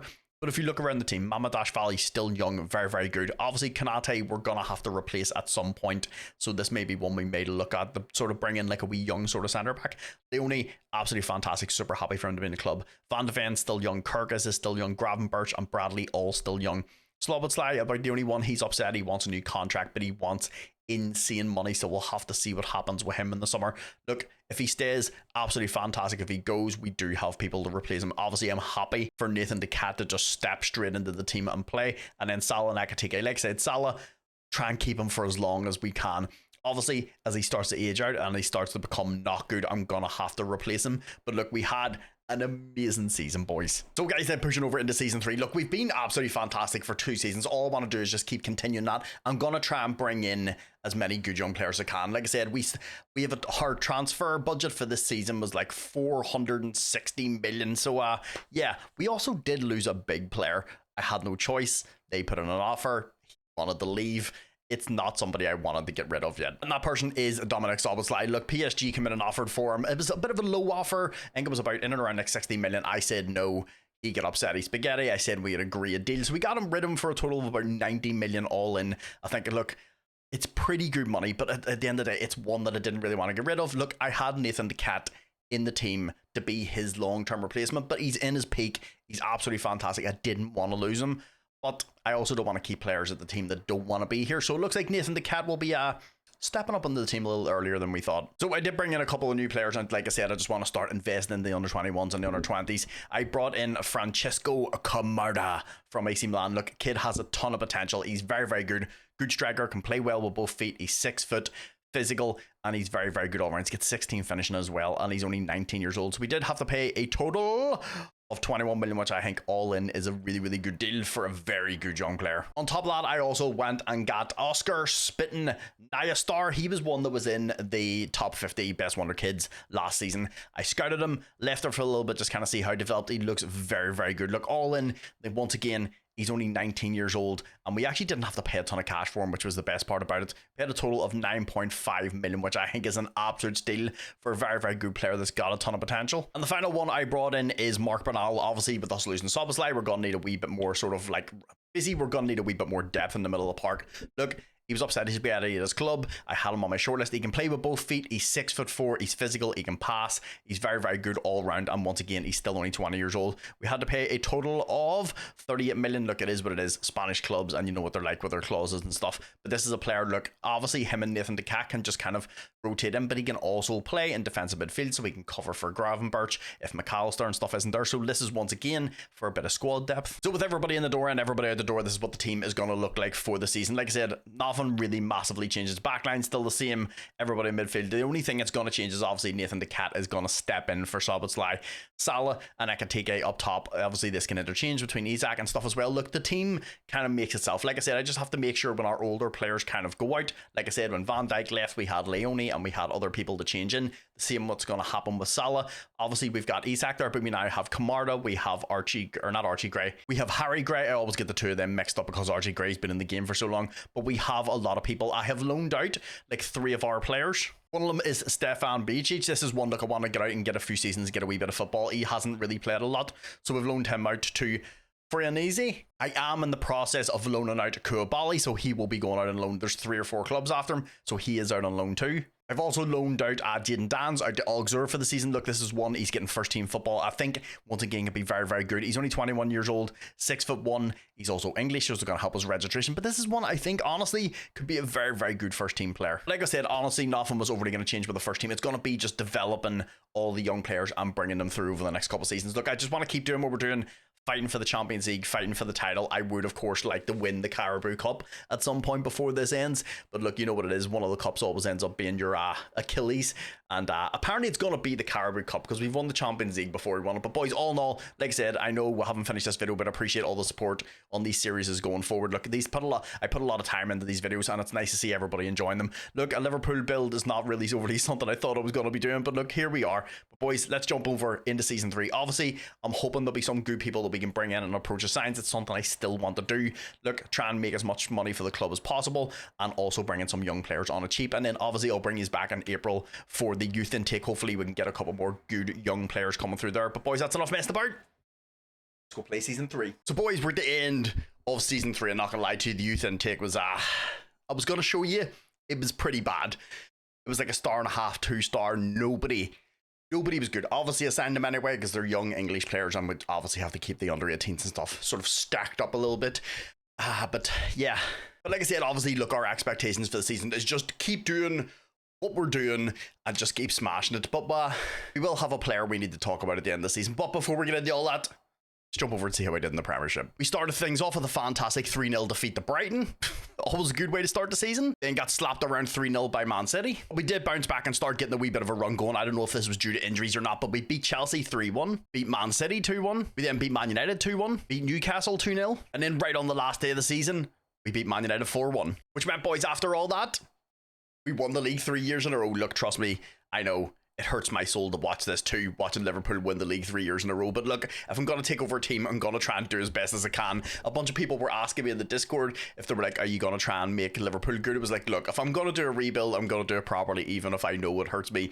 But look, we played 38 games, 27 wins, 7 draws, 4 losses. We scored 85 goals. We had 28 conceded, 57 goal difference, and finished on 88 points. Spurs were right behind us. Spurs do have a very, very good team. The fact that we scored 85 goals, would like to start pushing up a wee bit more towards that 100 mark. Once again, defensive record, still the best in the league. 28 conceded. Obviously, the last 2 seasons, we conceded 26. They only concede 2 more goals. I'm pretty happy with that. Obviously, the few defeats at the start of the season probably caused a wee bit of that too. But all in all, boys, I'm very, very happy where we finished in the Premiership. But we did also have a Community Shield to play against Newcastle. Florian Wirtz started off the scoring. Big Gravenberch then made it 2-0. Gomez then made it 3. And boys, on that fantastic result means we've lifted the Premiership. We've also done the Community Shield. I'm very, very happy with this. After losing it last year, I wanted to make sure we got back into winning ways, boys. But look, that's 2 trophies in the bag already. But we start things off in the Carabao Cup against Colchester in the 3rd round. We smashed them 5-1. In the 4th round, we faced off against Port Vale, beat them 4-1. In the quarterfinals, we faced off against Brighton, beating them 1-0. To move us on to the semis, where we faced off against Brentford in the first leg. We drew 0-0. In the second leg at Anfield, we then beat them 3-1 to take us, boys, to a final against Arsenal. But we did actually start off the scoring through, of course, big Mo Salah. We got a second goal then 10 minutes later. And that was us, boys. Finally, we've won the Champions League before we've won the Carabao Cup, but we can now say we've won every trophy in England. We've won the Carabao, we've won the FA Cup, won the Champions League, won the Charity Shield, and won the league.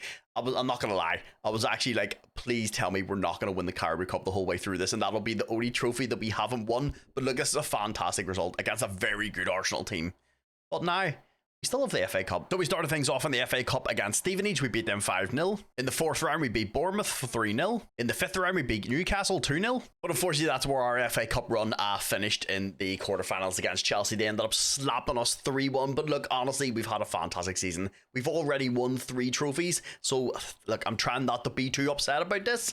I would like to go a little bit further, but look, Chelsea's got a very, very good team. So we start things off in the Champions League phase against Porto. We beat them 2-1. We then beat Atletico Madrid 2-1. Then beat Lugaretz 5-2. PSV 7-3. Unfortunately, then took our first defeat against Bayern Munich, getting beat 2-0. But we did bounce back against Sporting, beating them 1-0. We then beat a team Lech, and not too sure how to pronounce it. We beat them 4-0. And then to finish things off in the league phase, we drew 1 each with Juventus. Which meant then, after all those nice wins, honestly, we finished very, very well. Right in behind Real Madrid. They were in 22 points. We were in 19, and we qualified second, which is good because it means, once again, we missed the knockouts and go straight to the round of 16. Where we did not start off well against Ajax. They ended up beating us 3-0 in the first leg. And boys, unfortunately, it didn't get any better in the second leg, even at Anfield. They beat us 1-0. I don't know how the hell Ajax has managed to beat us 4-0 in aggregate. But yeah, We're out in the round of 16, which I'm not going to lie is a little disappointing. I don't know if this was down to injuries or just like people not playing well. It looks like we had a full team on. I don't know who back is, so we may have had a few injuries. But look, all in all, Ajax is a team we should be whooping. Then jumping over into the player performances, look, I'm not going to lie. I'm very, very upset at us going out of the round of 16. I expect us to at least hit the quarterfinals every single year. So that is very, very disappointing. But Mamadash, look, having him has been absolutely fantastic. After, obviously, Alisson going to Arsenal, look, we were okay with because we knew we already had a very, very good keeper. But he played 59 games, 27 clean sheets, and conceded 48, which is a very, very good season. Then, of course, young Leone, who just keeps getting better and better. At 21 years old, he's a very, very good centre-back now. 59 games played, one conceded, one goal scored. Look, as you can see, he has developed very, very well. So obviously us giving him football has helped out a lot, and he's still got a long way to go to progress. Then, of course, Big Kanate in beside him played 51 games, 2 goals, 1 assist. Van de Ven then played 42 games, 8 off the bench, 3 goals, 1 assist. Connor Bradley then played 51 games, 5 goals and 18 assists. This is exactly what I want from the fullbacks. Kirkes Howe on the other side, for some reason, just didn't get going this season.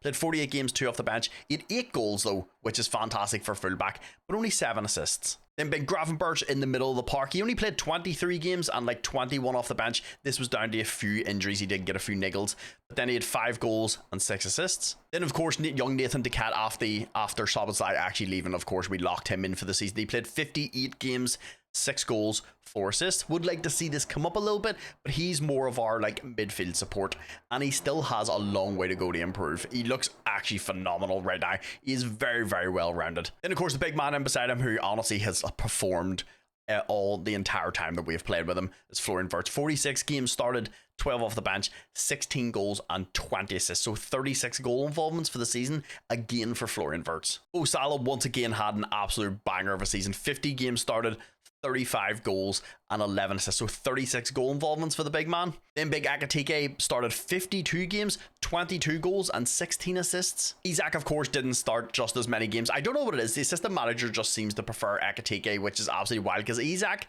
is absolutely phenomenal. But he had 16 starts, 22 off the bench, 12 goals and 4 assists.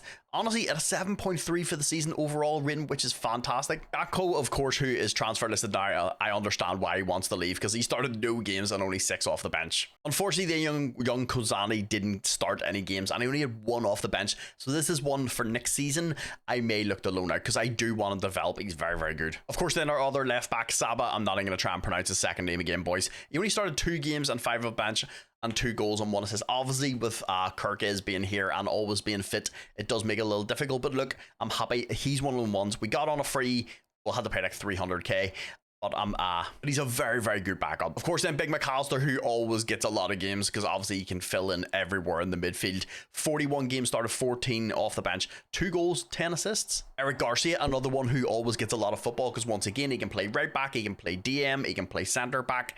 28 games started, 21 off the bench. Only 1 goal, but look, he's there as a squad player and he's a really good utility player because he can play so many positions, and we got him on a free. Another one, once again, who just didn't seem to get a lot of football was Palma, our young centre back. Only got 3 performances just off the bench. Look, he's a very, very good centre back. Another one I may look to loan out and try and get some football. It's wild because we have 3 centre backs, but they're just always fit and he just never seems to play. Then Big Gomez, who's still in the squad and happy to be in and around. Look, he's set as an important player, but look, he never really overly gets upset about not starting all the time. Started 7 games, 30 off the bench, 1 goal, 3 assists. But honestly, I think the only thing that's been massively disappointing for this season is obviously the Champions League. Look, it just...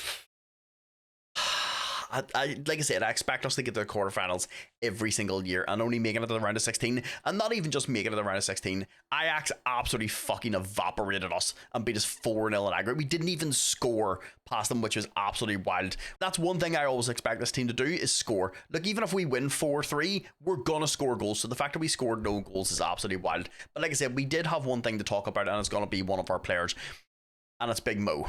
Big Mo does not want to sign an our contract, and as you can see, his contract is going to be out in the summer, and I can't even really get any money for him because he's worth 2.5 to 3.9, so obviously we're going to have to replace him, but I may have already found someone to replace him. But look, this is a player I obviously didn't want to lose, so we're going to have to remove him from his role which is probably going to hurt, which means we're going to need another deep line forward. Obviously, Isak could come in and fill in here, but I got someone in on a free on an approach to sign who is absolutely disgusting to play this role next year, so you just have to wait and see who it is. Konate is another one who is not really overly interested in signing a new contract. I think he's still got another year left, so this is one we may look to move on in the summer and replace, because obviously this is the prime time for us to get some money for him now when he's still got a year left on his contract, because obviously if we leave it to January, people's just going to get him on an approach to sign and we're going to lose any money. Not that we need the money, but look, if we're going to lose the player, we may as well get some money for it and then replace him. But look, all in all, the rest of the squad I'm still very, very happy with. They're still young, they're very, very talented,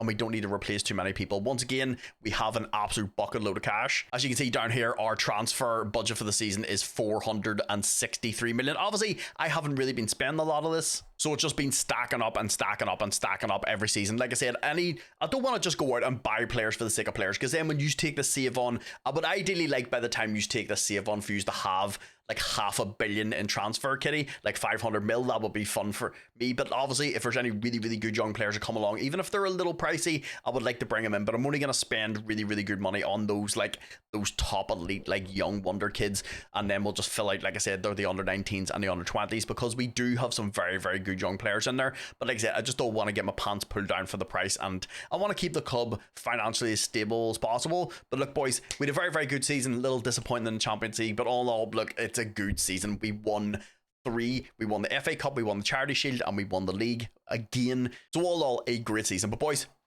jump over into season 4. So boys, season 4. Look, the only thing I would say I'm a wee bit disappointed with from last year is just obviously our Champions League run.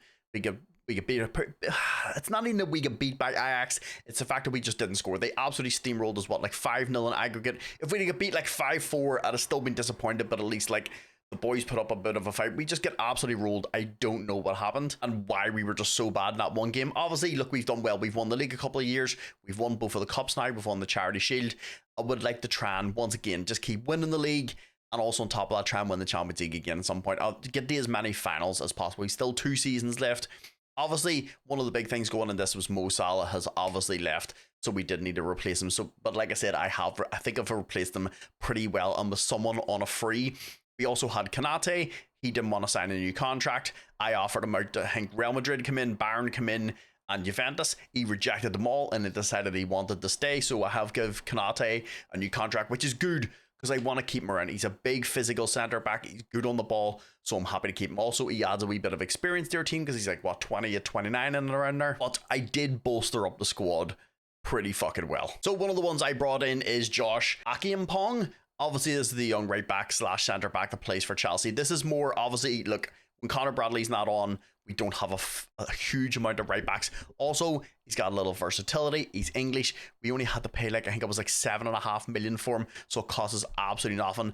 And one, like I said, he covers a multitude of positions, helps his registration. He can play with both feet, 6'2". He's relatively good on the ball. And like I said, for 7.5 million for a decent squad player, I thought this was kind of a bit of a no-brainer. Then the next one I brought in is a wee interesting keeper who's one that could be good for the future. The only thing it's probably a little low on him is just his command in the area. But as you can see, look, aerial's good, distribution's good, shot stopping's good, and communication are good. He's only 18 years old. I think we paid a total of about 9-ish million in there, 9.5 million. He had a release clause. They wouldn't take anything less. But look, this is one obviously for the future. Donnaruma's still only like, what, 26, 27. He's now our captain, and Mickey van de Ven is now vice captain. But he's one for the future. I think he could be a pretty good keeper. Then another one I brought in is this guy, David. Is it David or Davide? We're just going to call him Davide because it sounds fancy. Davide DiMaggio. This is one, once again, obviously for the future. He's only 18 years old, but look, very, very physical. As you can see, look, aerial's good, speed's relatively decent, his defending is very, very good, physicals are solid, has anywhere from 3.5 to 4. If he gets a 4-star potential and he's either a decent starter or we bring him in as a squad player, we paid a total of about 13-ish million and around 14 million, which I think all in all is a really, really good deal. Once again, helps as a squad, but there's going to be one for the future. Like one that's for the future, but also very, very good now is Giorgio Scalvini. I had him on my short list. He was a little upsetty spaghetti. And look, centre back's probably one of those positions with us playing 3 centre backs. Look, Gomez is probably a little unhappy that he's not starting as many games, so we might lose him at some point, and then that leaves us very, very short at the back as well. So I went and got Scalvini. Like I said, he was upset. A bunch of people went in for him. He's still very, very good in this FM. Of course, it's Giorgio Scalvini. You had to pay decent money. Total of 65 million, which I think all in all is a pretty good deal for a very, very good player. But I didn't stop there with bolstering up the backline. I went and got El Shadil Badashibu. Look, if you play at FM24, you know how good this kid is. Once again, another one that was upsetty spaghetti at his club. He's also left-footed, which can be very, very hard to find. 6'5", still only 23 years old. We paid a total of 75 million. Which I know people are going to be like, Mark, that's a lot of money, but this is two very, very, very good centre-backs, which means if Van de Ven can't play, if Kanate can't play, we have Scalvini and Badashebu to fill in those positions. I think that's one of the things that we had going in the last season. The players, whenever those two players or three players weren't playing, Leone included in this, if they didn't play, the people that were kind of coming into the squad were young, they were inexperienced, and I think that's kind of where we kind of fell off a wee bit in the Champions League. You know yourself, the Champions League can be very, very rough. Like you're playing the best of the best in Europe, so like you need to have the best of the best in your team to be able to fill in on any day, because the assistant manager, look, you could be playing a Doncaster in the cup, he'll put out your best team, and then you're playing Real Madrid in 3 days, and because your team's unfit, you end up not playing your best team. That's one thing I wish you had a wee bit more control of when you're simulating. Like you could say to your assistant manager, look, play our first team in the big games, and then I don't know how it would work, but it would just be nice to have a wee bit more control that way. But look, Badashebu's in the door. Him and Scalvini are gonna basically just rotate in and around the squad. It means I can bring people like our Palermo or we Italian centre back. I can get them out on loan because I don't have to force to bring them up into the first team now. Then one of the other players I brought in, look, this one was very, very expensive. It was 325,000. Is Daniel Hedlinger. This is one, obviously, once again, for the future. He's only 18 years old, an American, which is very unusual to find. As you can see, his stats are very, very good. This is him a 2-star, and he has potential to get the 4-star. If he gets 2 stars better than this, we've got a very, very good young player in our hands. And like I said, for 325,000 on an approach to sign, no reason not to get him. Then the next one I brought in is just going to give us another third choice keeper, is Aaron. I'm not going to do it, boys. I'm not fucking doing it. You can't make me. I'm not trying to pronounce his name. This is one I got on an approach to sign in January. This is one, like I said, just to bolster up. We need a third keeper just in case we've got injuries and stuff. Our other third keeper is out of contract. He doesn't want to sign a new contract, so I just brought somebody in that was cheap. He's happy to, he's actually set as a youngster, so like he doesn't know. He knows he's not going to be in the round of squad yet. Then the big one I brought in, obviously to replace Mo Salah, is Nico Paz on a complete free. He was on an approach to sign. He was out of contract at Como, as you can see, free. This dude is unreal. Look, if you've played enough of FM26 yet, you know how good Nico Paz is. He's disgusting. Still only 23 years old. His technicals are good. Vision's good. Speed's good. His mentals are very, very good. His mentals probably look a little worse because his aggression and his positioning are low. Look, positions with regards to defending, you don't really overly need that. I don't need high aggression. Look, 17 dribbling, 19 first touch, 17 passing, 17 technique, 18 vision, 17 flair, 16 determination. It's composure, concentration, and decision making are 14, 15, and 16. He's also 6'1". He can play with both feet. Yeah, he's already valued at 160 to 175 million, which means the team going into season 4 is going to look like this: Mamadash Valley, Van de Ven, Leone. Dude, Leone has developed so goddamn well. Like, look how good this kid is, and he's still not done yet. This is him a 3-star, and he has a potential from anywhere from 3.5 to 4. If he gets the 4, another star better than this, look, he's already a very, very good centre-back. He scored very important goals. He scored one of the goals against Real Madrid that won us the Champions League last year, the couple seasons ago. Look, he's a very, very good centre-back. If you can get him in your save, I highly recommend it. Obviously, Kirk is, Gravenberch and Bradley, and then we're going to play Nathan Decat and Avert. This is a very, very good midfield. It really is. And then Nico Paz is obviously going to play where Salah is as the deep line forward. And then Ekatike, of course, this can interchange, of course, between him and Isaac. It's wild that the system manager doesn't want to play Isaac, but Ekatike does the job. He gets goals and he scores. So it's going to be interesting to see how these two kind of interchange, and obviously how well the team's going to play without Mo Salah, because it is a loss. It really is. I wanted to keep him with the club for as long as possible, but look, he's what, 35, 36. He wanted to go and do whatever he's done. I'll probably keep a wee eye on. I'll probably check in January and see what club he's went to. Just keep a wee eye on him. But look, all in all, boys, I think we've brought in a very, very good amount of players. And like I said, we still have like 420 million left over. So by the time you take the save on in a couple of years, you're probably going to have $500 million in transfer funds to spend if you don't like the team. Because obviously by the time you take this on, you're going to have to replace a few people at some point. But we also do have, like I said, a lot of really, really good players in the under-21s and the under-18s now. I'll show you those at the end of the season. I keep forgetting to show you at the end of the season what the under-21s and stuff are like. I will show you all that. But look, that's pretty much it, boys. Look, obviously in January, we'll be checking the approach signs just to make sure if we can bolster anybody for the squad. And then I'll bring you back in April. Look, the last youth intake was absolutely terrible. It was like a star and a half. It was the first time we've actually had a really, really bad one. But all in all, boys, that's enough messing about. Let's go play season 4. So boys, we're at the end of season 4, our youth intake. It seems to be getting worse the more we go along. It started off the first 2 seasons absolutely fantastic. Look, no absolute barnstormer like 5 tier 5 wonder kids, but like a couple of really, really solid ones, and then it's just getting worse. I'm hoping my FM24 luck for youth intakes isn't leaking its way back into FM26. But look, we built the team up absolutely fantastic in the summer, bringing in like Badeshebu, Nico Paz, and Scalvini. Look, players that can step into the first team, but they're also for the future because they're like 23, 24, which helps structure the team for whenever you take the save on. Because like I said, the save file and of course all the tactics and everything I use in the save will be in the pinned comments when this video goes live. Look, we had a wee bit of an interesting season. We'll jump over. We'll start things off in the Charity Shield. So we started things off. We scored first. Young Nico Paz. Florian Wirtz then made it 2-0. They hit back through Tell. Van de Ven then made it 3-1 with a great solo goal. And that was the final goal of the game. We ended up picking up the Charity Shield, a game which is absolutely fantastic. I've noticed the assistant manager kind of likes to play Van de Ven a lot in left back, which honestly makes sense with how fast he is. And look, this could be something you could look to do down the line. Obviously, look, you could have Kirkes and Van de Ven as your 2 left backs. Ideally, you'd probably want to start Van de Ven somewhere in the team. But look, this is a great result. Also, Nico Paz scoring in his first game is absolutely fantastic. But let's jump over and see how we did in the Premiership, boys. We started things off with a fantastic 5-1 win over Man United. Then unfortunately got beat 3-1 by Chelsea. We then bounced back against Nottingham Forest, beating them 4-1. Had a very close win over Newcastle, beating them 1-0. We then smashed Leicester 6-1. And also had a fantastic 1-0 win over Chelsea. But even with all those great results, we ended up finishing second.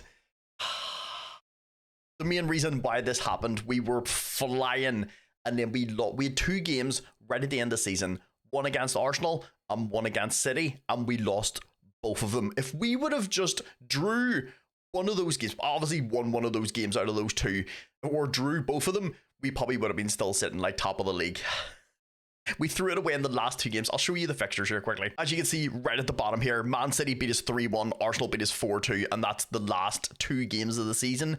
I can't believe we threw us away. But look, this is one of the things I love about the Premiership, that anybody can beat you on any day. And look, it adds a wee bit of competition. Look, absolutely steamrolling the Premiership every year. I wouldn't say it was steamrolled, but we've done very well. We've won it 3 years in a row. It's nice to have a wee bit of competition. That's my thing. I love competition.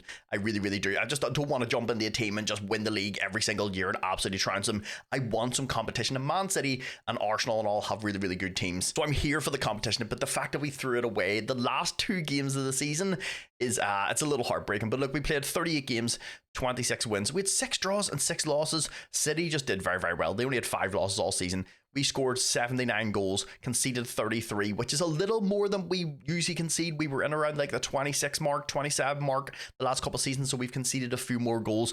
Don't know if it's just down to injuries or just like, obviously, we did concede, like 7 goals in the last 2 games, so you probably have to take those out as well a little bit.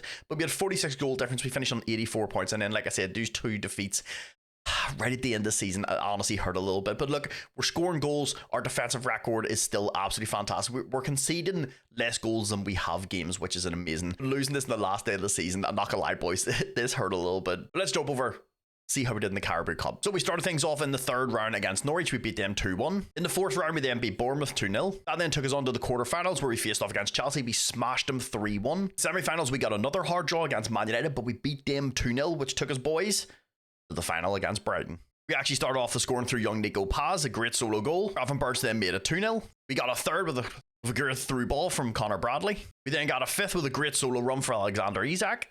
For us to finish off the Carabao Cup final winning 5-0 for a competition that evaded us for a few years, we seem to be doing very, very well. And 5-0 is absolutely fantastic. For some reason, it wouldn't show the OG. I don't know. Look, there's still a few glitches in the game, obviously. But look, winning 5-0 in a final is absolutely fantastic. That means we've won the Charity Shield, came 2nd in the league, and then we won the Carabao Cup. So, boys, Let's move on to the FA Cup. So we started things off in the third round against Derby. We beat them 3-2 in a very, very close game. In the fourth round, we faced off against Southampton. It was not a close game. We beat them 3-0. That then took us to a fifth round draw against Newcastle. We beat them 3-2 and once again a very close game. They were 2-0 up and we come back to win 3-2, which then took us to a quarter-final draw against Leeds. We beat them 3-1. The semi-finals then seemed to smash Spurs 3-1 to take us to a final against Nottingham Forest. We started off the scoring through Big Ekatike. Isaac then made it 2-0. What a great ball from Kirkes. Which means, boys, we also win the FA Cup. That means Charity Shield, FA Cup, Carabao Cup. Look, came second in the league, but it is what it is.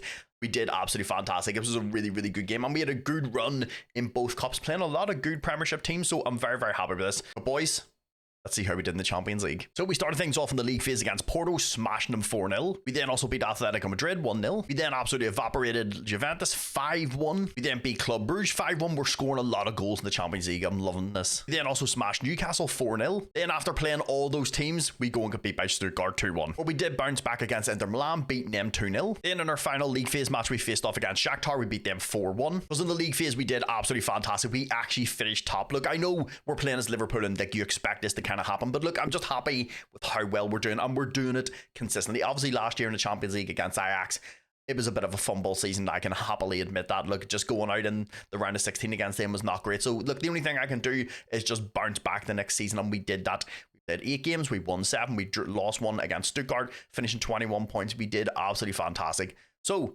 that means we now go to the round of 16, where we faced off against Benfica. We drew with them 1 each. I'm not going to lie, I was kind of hoping this was Ajax to get a wee bit of revenge. But look, the first match, but in the second leg, we showed our dominance by absolutely smashing them 5-0. We're now face off in the quarterfinals against Real Madrid, and we went to the Bernabeu and beat them 2-0. Then we took them back to Anfield and drew with them 1 each, but unfortunately, it was too little for them.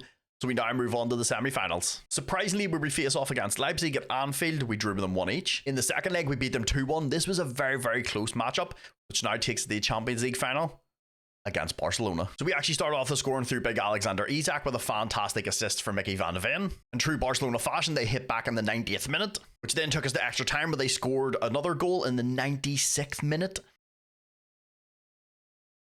And that unfortunately was the end of the game. Of all people, Brandon Mbeumo, as you all know, look, I'm a Man United supporter. Brandon Mbeumo scored the first goal. It's absolutely wild. If the replays are a little jumpy here and there, look, the replays are kind of wild in this. It's kind of hard to sometimes find the goals a little bit. Look, I know this is all issues they're working on and stuff, so things will get better, obviously, as the game cycle goes along. But look, losing the Champions League final, it's always frustrating, because when you get to a final, you of course want to win it. But look, we did absolutely fantastic against a very, very good Barcelona team. I'm proud of the boys, but I would have loved to bring the title home again. Then jumping over into the big man, Mamardashvili, who's now actually of captain of the club with Mickey van de Ven being vice captain, started 66 games, 29 clean sheets, conceded 54, but look, all in all, a great season. Then big Mickey van de Ven actually had a really, really good season. You also got to remember, he played a decent amount at left back too. So he played 43 games, 6 off the bench, 9 goals, 7 assists. Look, he is very, very good. And like I said, you could honestly play him as a left back. He's very, very capable of it. Then of course, we do also have young Leone. He started 47 games, only 1 goal, but all in all, look, a player that's once again got guaranteed 4.5-star potential, and this is only him at 3-star. He is, if he gets an R.5 better than this kid's gonna be ridiculous. He's already ridiculous. Big Kanate also started 44 games, 17 off the bench, 1 goal, 2 assists. It just shows if Kanate's not starting every single game, we are rotating out our centre backs, which is exactly what I wanted. And yeah, we have some good defenders at the club. Then the big man Paddy Shubu started 49 games, 9 off the bench, but he got 4 assists. Scalvini also started a lot of games. He started 27, 23 off the bench, got himself 3 goals though. Then big Kirkes on the left hand side started 45 games, 4 off the bench, 6 goals, 11 assists. Look, if my fullbacks can get at least, I'd look that 10 to 15 assists, I'm very, very happy, because then it means they're pitching in, helping the team out. Obviously, Kirkes does defend very, very well, which is fantastic. Connor Bradley on the other side, who once again just seems to always play well. 43 games started, 3 off the bench, 7 goals and 16 assists. I like him and Kirkes as our 2 fullbacks. They can go forward, they can also defend, and that's exactly what you want. Even though they're like complete wing backs, they do have the capability to defend very well. And the big man in the middle of the park, Gravenberch, started 39 games, 21 off the bench, so a lot of rotation in there. I don't know if this was due to like injuries or not, or just like obviously fatigue. Got 10 goals and 6 assists. Nathan Dekatu, obviously we had to lock in for the season. 62 games started, 3 goals and 11 assists, but he looks absolutely fantastic and he's still a long way to go to develop. Then a little maestro sitting in beside him, Florian Wirtz, started 51 games, 10 off the bench, 20 goals and 13 assists, so 33 goal involvements in 51 games from midfield is wild. And then I also brought in Stefan Bicic up into the team just to make sure we had like a wee bit more squad depth. 7 games started, 36 off the bench, 1 goal, 3 assists. The one person I did bring in January was Lewis Millie. I brought him in. He was on a free. He was out of contract, so I went and grabbed him. He's English, helps his registration. He can also play in a lot of positions. Surprisingly, he didn't get any games, but like at least he's there to help the squad. Of course, Alexis McAllister, a player who's always going to get into the team at some point somewhere because of the amount of positions he can play. 40 games started, 21 off the bench, 3 goals, 1 assist. And young Kozani, a little disappointing. This is one, honestly, look, I've been trying to loan out for a couple of seasons, but just nobody's interested. I really want to get him some football. I was hoping over the next, like last season and this season, I could get him football, get him into that sort of like 25-30 games a season, just get him going. Honestly, I just can't get him loaned out, and then if I keep him at the club, he's just not getting games, so we're kind of stuck in a wee bit of a middle ground at the minute. Then young Nico Paz had an absolutely fantastic season, as we expected him to.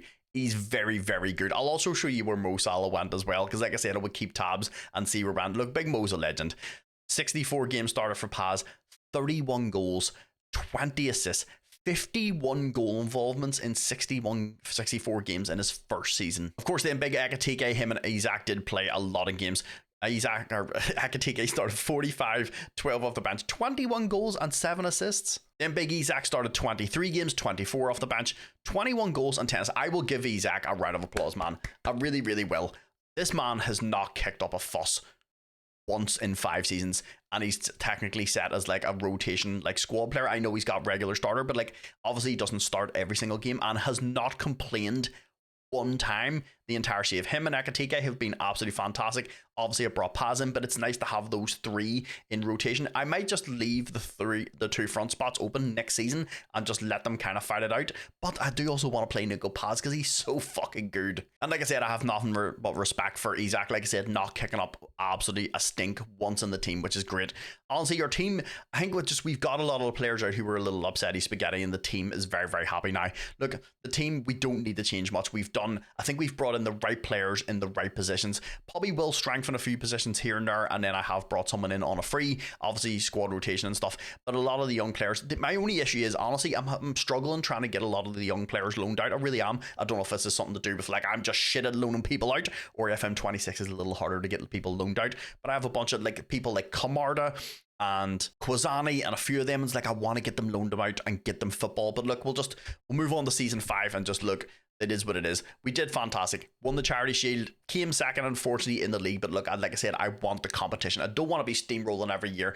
Just give me the fucking competition. I want to make our team even better and better every season. And the better the teams around us get, the better we're going to get. And then obviously won the FA Cup, won the Carabao Cup, and made it to the Champions League final. No matter what happened this season, the boys have done absolutely fantastic. But look, that's enough messing about. Let's jump over into season 5. So boys, did jumping over into season 5. We actually have had a decent amount of transfers. We've got a lot of players out. Yeah, I think we brought in probably about nearly 200 million in cash. One of the first ones out the door was Eric Garcia to Real Madrid. This is one I was kind of okay with. Obviously, we brought Eric Garcia in a few seasons ago. We got him on a free transfer. Real Madrid actually offered us really, really good money. This was one from January last year that I completely forgot about.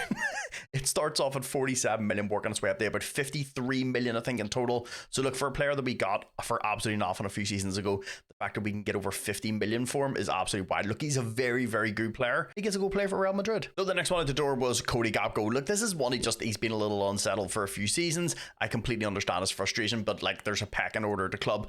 I have tried to get him out the door. It's been a nightmare. For the last couple of seasons, he's like, I want to leave. I've got him a club, and then he's just rejected the contract. It's actually been very difficult to get Cody out the door, but he has went to Roma for 31.5 million, working its way up to I think about 38 million. Then one I was actually not okay with selling, but he wanted to go is Big Saba Karatbashvili. Look, obviously a very, very good left back. He has amazing potential. That's one of the reasons why I'm kind of upset spaghetti that he wanted to leave. But look, there's Kirka is in the team who's still, 24, 25, so he's still got another, 5, maybe 6, 7 seasons ahead of him, and he's playing second fiddle to him, and I completely understand, but we did get very, very good money for him. Look, we bought him for a total of 2.4 million, working its way up to like 3 million, I think. And then the Saudi League came in and offered us 52 million straight in cash for him. Look, I didn't want to lose him, but like I said, if he wants to go and get first team football, and we got a lot of money, so we made a lot of cash out of this. Then the next one out the door, another one I didn't want to sell, but he was in the last year of his contract. He did not want to renew a contract. I have tried to give him one, because I'm happy to keep Alexis McAllister around the team. He's, like I said, he can play in a lot of positions. He's not on like fucking insane money as well. His mental stats are crazy, technical stats are good, physicals, not amazing, but still very, very good. But look, he wanted to go and play for Barcelona. Barcelona give us probably not great money, but like I would have liked a wee bit more. It's 30 million, working its way up there, about 34, 35 million. Look, would have liked a little bit more, but look, he's in the last year of his contract, and if he doesn't want to sign a new contract, we may as well get some money for him. Then the next one out the door was Stefan Bajic. This is another one. Look, he wants to go and get first team football. Don't think he's going to get that at Real Madrid, but look, they come in and offered us a pretty good money for him. A total of 50 million, working its way up there, about 55 million. Well, how much did we pay for him? We paid 220,000. Obviously, this was a long time ago. It was nothing to do with me at the club. But look, we made massive profit on him. Like I said, we made about 180 to 200 million this window. So one of the first players I brought in, this was a young man that I got on an approach to sign from last season, is Hassan Diao. Him and Paz are like the two really, really good players that are coming through Como at the minute. And like I said, I got him on a free transfer. Look, he's one of those ones in my save. I've seen him in some people's saves. He's like 4.5 stars, so it's obviously going to be very save dependent. This is another one for a wee bit of squad depth. Obviously, with Cody Gakpo wanting to leave, and I knew he was going to want to, I was busy trying to get him out the door at some point. I want to bring someone that can play as a little backup. He's happy to play as a fringe player. We got him on a free. He's only 23 years old. He's very quick, good attacking, good technical skills. And like I said, he's still very young, and he's happy to be part of the squad. Then one of the ones I recently just brought in is Cal Henrique. He's a little strange as an overall package, but the potential is there. The only thing is he's like short, he's a little 5'5", but if he has the potential to be a very, very good player. Look, in here, mentals are crazy, technicals, vision, and all are a little strange. Not great in the air, I'm not going to lie. He has two, I don't know how you can have 2 jump and reach, and then he has 5 heading. So not going to win many headers, but mental stats are absolutely insane. Work rate of 15, positioning of 14, off the ball 13, so he's good going forward, he's good going back. Flair of 18, determination of 15, 14 decision, 16 concentration, 17 bravery, 14 anticipation. He can also pass, tackle, and technique are 16, 14, and 15. Physicals will come up with time. He's only just turned 18. We got him a total for 18 million. He had a release clause that we had to pay it. Look, this is one of those ones. He's playing a 2-star right now. If he gets to 4-star, 2 stars better than this, we got a real player on our hands. And the next one I brought in is young Andy Brown. This is one that was slightly interesting. Look, I'm trying to still bring in as many young English players as I can. Look, we've talked about this before. Buying English players from English clubs is very, very expensive. And look, I'm trying to bring in as many as I can, but like it's very difficult. But I got this guy, Andy Brown. He's only 18 years old. He's English, 6'6". He's got 20 jump and reach. If we can get his head up, I am going to work on his heading, because his heading's 11. He will be an absolute monster. His physical stats are already insane. 14 acceleration, along with 12 pace. He's got 14 strength. Like I said, that 20 jump and reach, 6'6", very strong with one foot, strong with the other foot. This is him at 2-star. If he gets to 4 and gets a couple of stars better than this, we have an absolute unit of a centre back in our hands. He's also English. Like I said, he can play with both feet. His first touch is 16. Passing, tackling, and technique are 14, 14, and 15. Mental stats, of course, will come along with time, but some of them are very good. 14 anticipation, 13 decision making. He's got 13 leadership, so maybe future like captain, vice captain down the line. 15 positioning. We did have to pay a wee bit of cash from him, like I said, because he's an English player. We actually got him from Man City for 24 million. Look, all in all, I think this will be a very, very good investment for the squad down the line. Obviously, look, I'm going to try and get him loaned out. I would like to get him loaned out for a couple of seasons, but like I said previously, it has been difficult just trying to get a lot of the...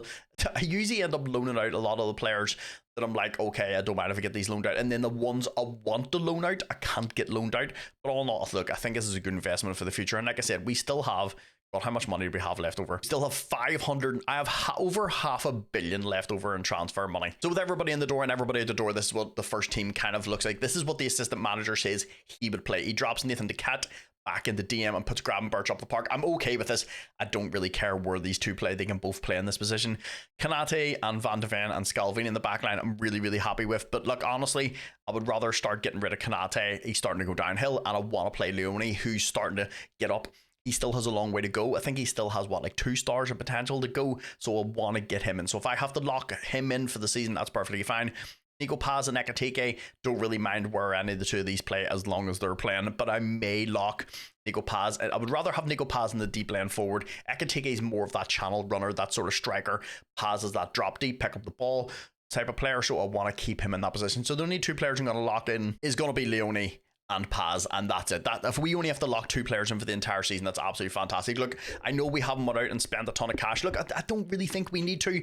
If there's good young players around, I will go and pick them up. There was one player I did want to try and pick up for you, and it was Buadadi. I think that's how you pronounce him. Look, we all know how good this kid is, but look, I seen he was a little upset. He's spaghetti. A few people were after him, and I was like 80, 60, 100 million. I offered 94 million. They accepted it. Look, here's the thing. Gravenberch is 28.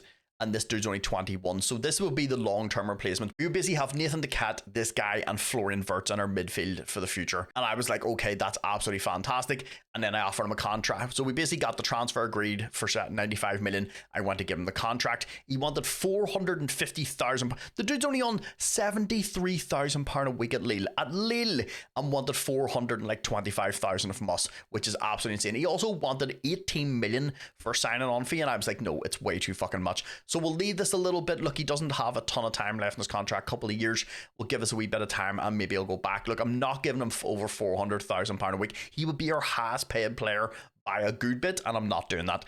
The dude's only fucking 21 years old playing for Leeds. If he wanted 250, I'd be like, right, okay, still a decent amount of money. It's a massive upgrade in his contract, but I'm not fucking doubling the 250,000 just to bring him to the club. I'm not doing it, because then his next contract's going to be 475,000, maybe half a fucking million. It's too much money. I'm not doing it. I know we have the money, but I'm not getting my pants pulled down for contracts with young players. So this is going to be the squad going into season 5. Like I said, I'm very, very excited just to keep doing what we're doing. Obviously, I would like to retain the league again this year, but like the more competition there is, the better. Obviously, trying to get the Champions League final again this season and try and win it is obviously going to be the main goal. Look, we've made it to 3 Champions League finals in 4 years. Won one of them, unfortunately lost 2 to both fucking Spanish giants, which is kind of a little frustrating. But look, all in all, we show we can hang with the big boys, and we're one of the best teams in the world. But look, obviously, January, if there's anybody good on approach of signs, we're going to pick them up. And then hopefully, please, if you pray to anything, even if it's just the baby jeebas, I hope we get a good youth intake. I would like to show you one more youth intake before we go and look, it doesn't have to be, if it's like 3.5, 4 star, I'm good with that. When we're getting 1.5 star and 2 star, it's a little frustrating. I want some good young players. But look, boys, that's enough messing about. Let's jump into your 5th and final season. So boys, we've got to January. There only was one person that was actually really, really interested in signing, was Chesa Andres, a big defensive brawly midfielder. If you haven't seen him, I'll show you him after this. He is absolutely fantastic. I highly recommend getting him, but he pissed off, I think there was either Barcelona or Chelsea, one of the two, even though I offered him a way better contract. But look, we had some people move in January.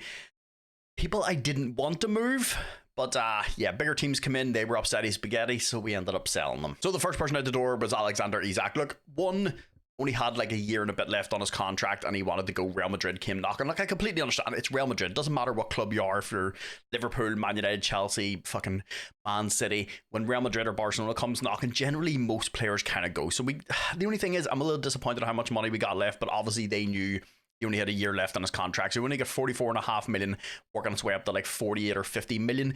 Would have liked a little more cash, but honestly, Isak's not really worth that. 50 to 68 million, and he's at Real Madrid because he is going to be 31 this year. Then Real Madrid also came knocking for Stefan Bajicic. One, I'm kind of okay because we do have Mark Bernal there and stuff as well. We've got a lot of cover in the centre of the park, so I don't mind losing him. Honestly, we got better money for him than we did for Isak. 50 million, working its way up to about 55 million after installments and stuff. Look, a pretty good player, obviously a squad player. I don't know if I would go to Real Madrid to be a squad player because you ain't gonna get a lot of football over there. But the one that I definitely did not want to lose was Ekitike. Look, I don't mind losing Ekitike at some point, maybe in the summer, because then I've got more time. But yeah, losing Isak and Ekitike in January is a bit annoying. One's away to Real Madrid, Ekitike is away to PSG. Look, honestly, he's been fantastic for us. Another one didn't have massively long left on his contract, but we did get decent money for him at least. So it starts off at 75 million, working its way up to about 85.5 million, which all in all is a pretty good deal. Like I said, for a player, once again, that doesn't have a lot of time left on his contract. And a lot of players don't want to sign new contracts because of interest shown in them. So like I always say, if you're going to lose a player, you may as well get some money for them. So look, we made a decent amount of cash, but it means I had to go scrambling in January to try and get as a striker. And that person is this young man. If you have not played with Santiago Castro in FM26, do yourself a favour. If you've got a decent amount of money at a relatively good club, I highly recommend going and getting him. I couldn't spit that out. He plays for Bologna. He is phenomenal. 14 crossing, 14 dribbling, 14 finishing, 14 first touch, 15 heading, 17 long shots, 15 passing, 15 technique. His mental stats, as you can see here, I'll actually zoom in for you. As you can see, they're absolutely insane. 18, 18, 16, 14, 15, 15, 18. On top of also being very, very technically gifted, he also has 18 work rate, which is insane. His physical stats are also crazy. He's a little one-footed, but it is what it is. But he's also 6 foot, which helps with keep that physicality in our team. And he's a player that's absolutely fantastic. I have him in one of my other saves. He is absolutely unreal. So it's more likely going to be Santiago Castro and Paz up top for us. A little shorter than what I usually play with. You know my love for big physical players.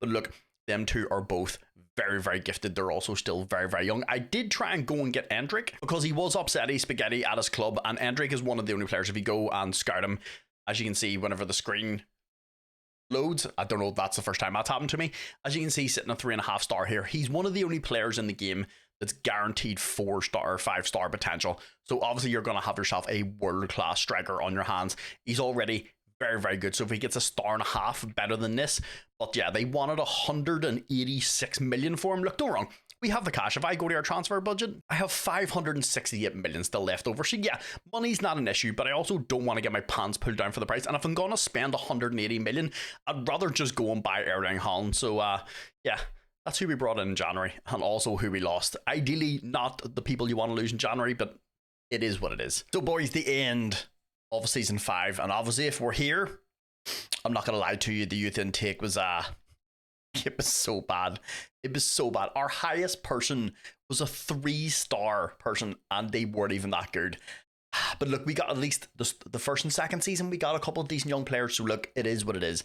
But obviously going into the 5th and final season, look, we just want to continue what we're doing, do well in every competition if we can. Obviously, after losing all the players we lost in January, Ekatike and Isak and stuff, I wasn't too sure how the season was going to unfold, because like we did lose a lot of big players. So let's jump over. So we got a little charity shield to play. So we actually started off the scoring through big Ekatike, a great ball from Verts. Ekatike then made it 2-0. Of course, 10 minutes later, they got one back through the human cyborg. They made it 2 each 10 minutes later. They then got another one in the 88th minute to make it 3-2. But we weren't done just yet. Ekatike got one in the 95th minute to take it to penalties, where we actually ended up winning. We scored 3. Haaland, surprisingly of all people, missed his penalty, and we ended up winning. The penalties are still a little fucky for me. I don't know if it's just for you.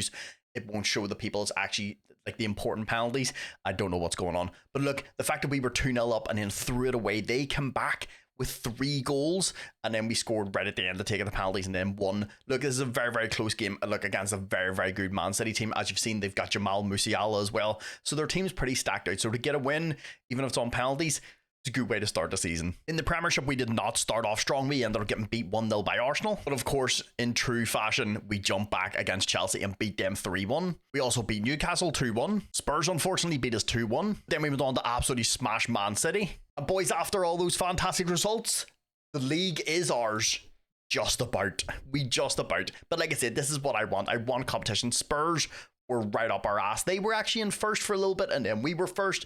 They were first. We were first. Anytime any of the two of us dropped points, the other person went to the top. So like I said, this is what I want. As you can see, we played 38 games. We had 27 wins. I don't know why the win thing's not here. We had 6 draws, 5 losses. We scored 90 goals. This is way better. Like I said, I just want us to keep going up and up. We also only conceded 28, which is way better. Like I said, if we can stay in and around that 20 mark every season, obviously last year we went up a little bit. It is what it is. We had a 62 goal difference. Finished on 87 points. Spurs were right behind us, like I said, on 85. It's only because they drew a game near the end of the season. That's the only reason we were up there by 2 points. This honestly could have went down to goal difference. That's how close it was all season. But like I said, I love the competition, but that means that's the Charity Shield in the bag. We also got the league in the bag. So let's jump over to the Carabao Cup. See how we did. So we started things off in the 3rd round against Brentford. We smashed them 4-0. In the 4th round, we faced off against Man City, beating them 2-0. We then beat Arsenal 2-1. Semi-finals then seen us face off against Chelsea. We beat them 2-1. Honestly, to get to the final with how we did, beating Brentford, City, Arsenal and Chelsea, We also go to the final against Spurs. So that's a bunch of really, really big teams. Let's see how we did in the final. Spurs actually started off the scoring through Kudus. And unfortunately, that was the only goal of the game. It was scored in the 118th minute. I went the whole way to extra time, which is absolutely wild. Look, getting to a final once again, I feel like we should have won this. We really should have. Like, we just unfortunately didn't play great. As you can see, Bernal had like a 6.2 or 2 striker, 6.6, 6.8. So, like I said, going up against a really good Spurs team, this is unfortunate. We just didn't play great on the day. But look, we made it to another final. But that then moves us over into the FA Cup, where we faced off against Cambridge in the third round. We smashed them 4-0. Fourth round then seen us face off against Wrexham. We beat them 3-0. Man United were the next team to the slaughter in the fifth round. We beat them 4-0. Quarterfinal seen us face off against Arsenal. We beat them 1-0 in a very close match. We faced off against Chelsea in the semi-finals, beating them 2-0. Once again, I think we deserve to get the final after beating Man United, Arsenal, Chelsea. Yeah, we faced off against Newcastle in the final. We actually started off the scoring through young Nico Pass. Our young striker Dans then made it 2-0. A great ball over the top to Elanga that got them back into the match. But for them, it was too little, too late. We ended up lifting the FA Cup. This is fantastic. Like I said, in the final season, I wanted to try and obviously win as many things as possible. We got the Charity Shield in the bag. We got the league in the bag.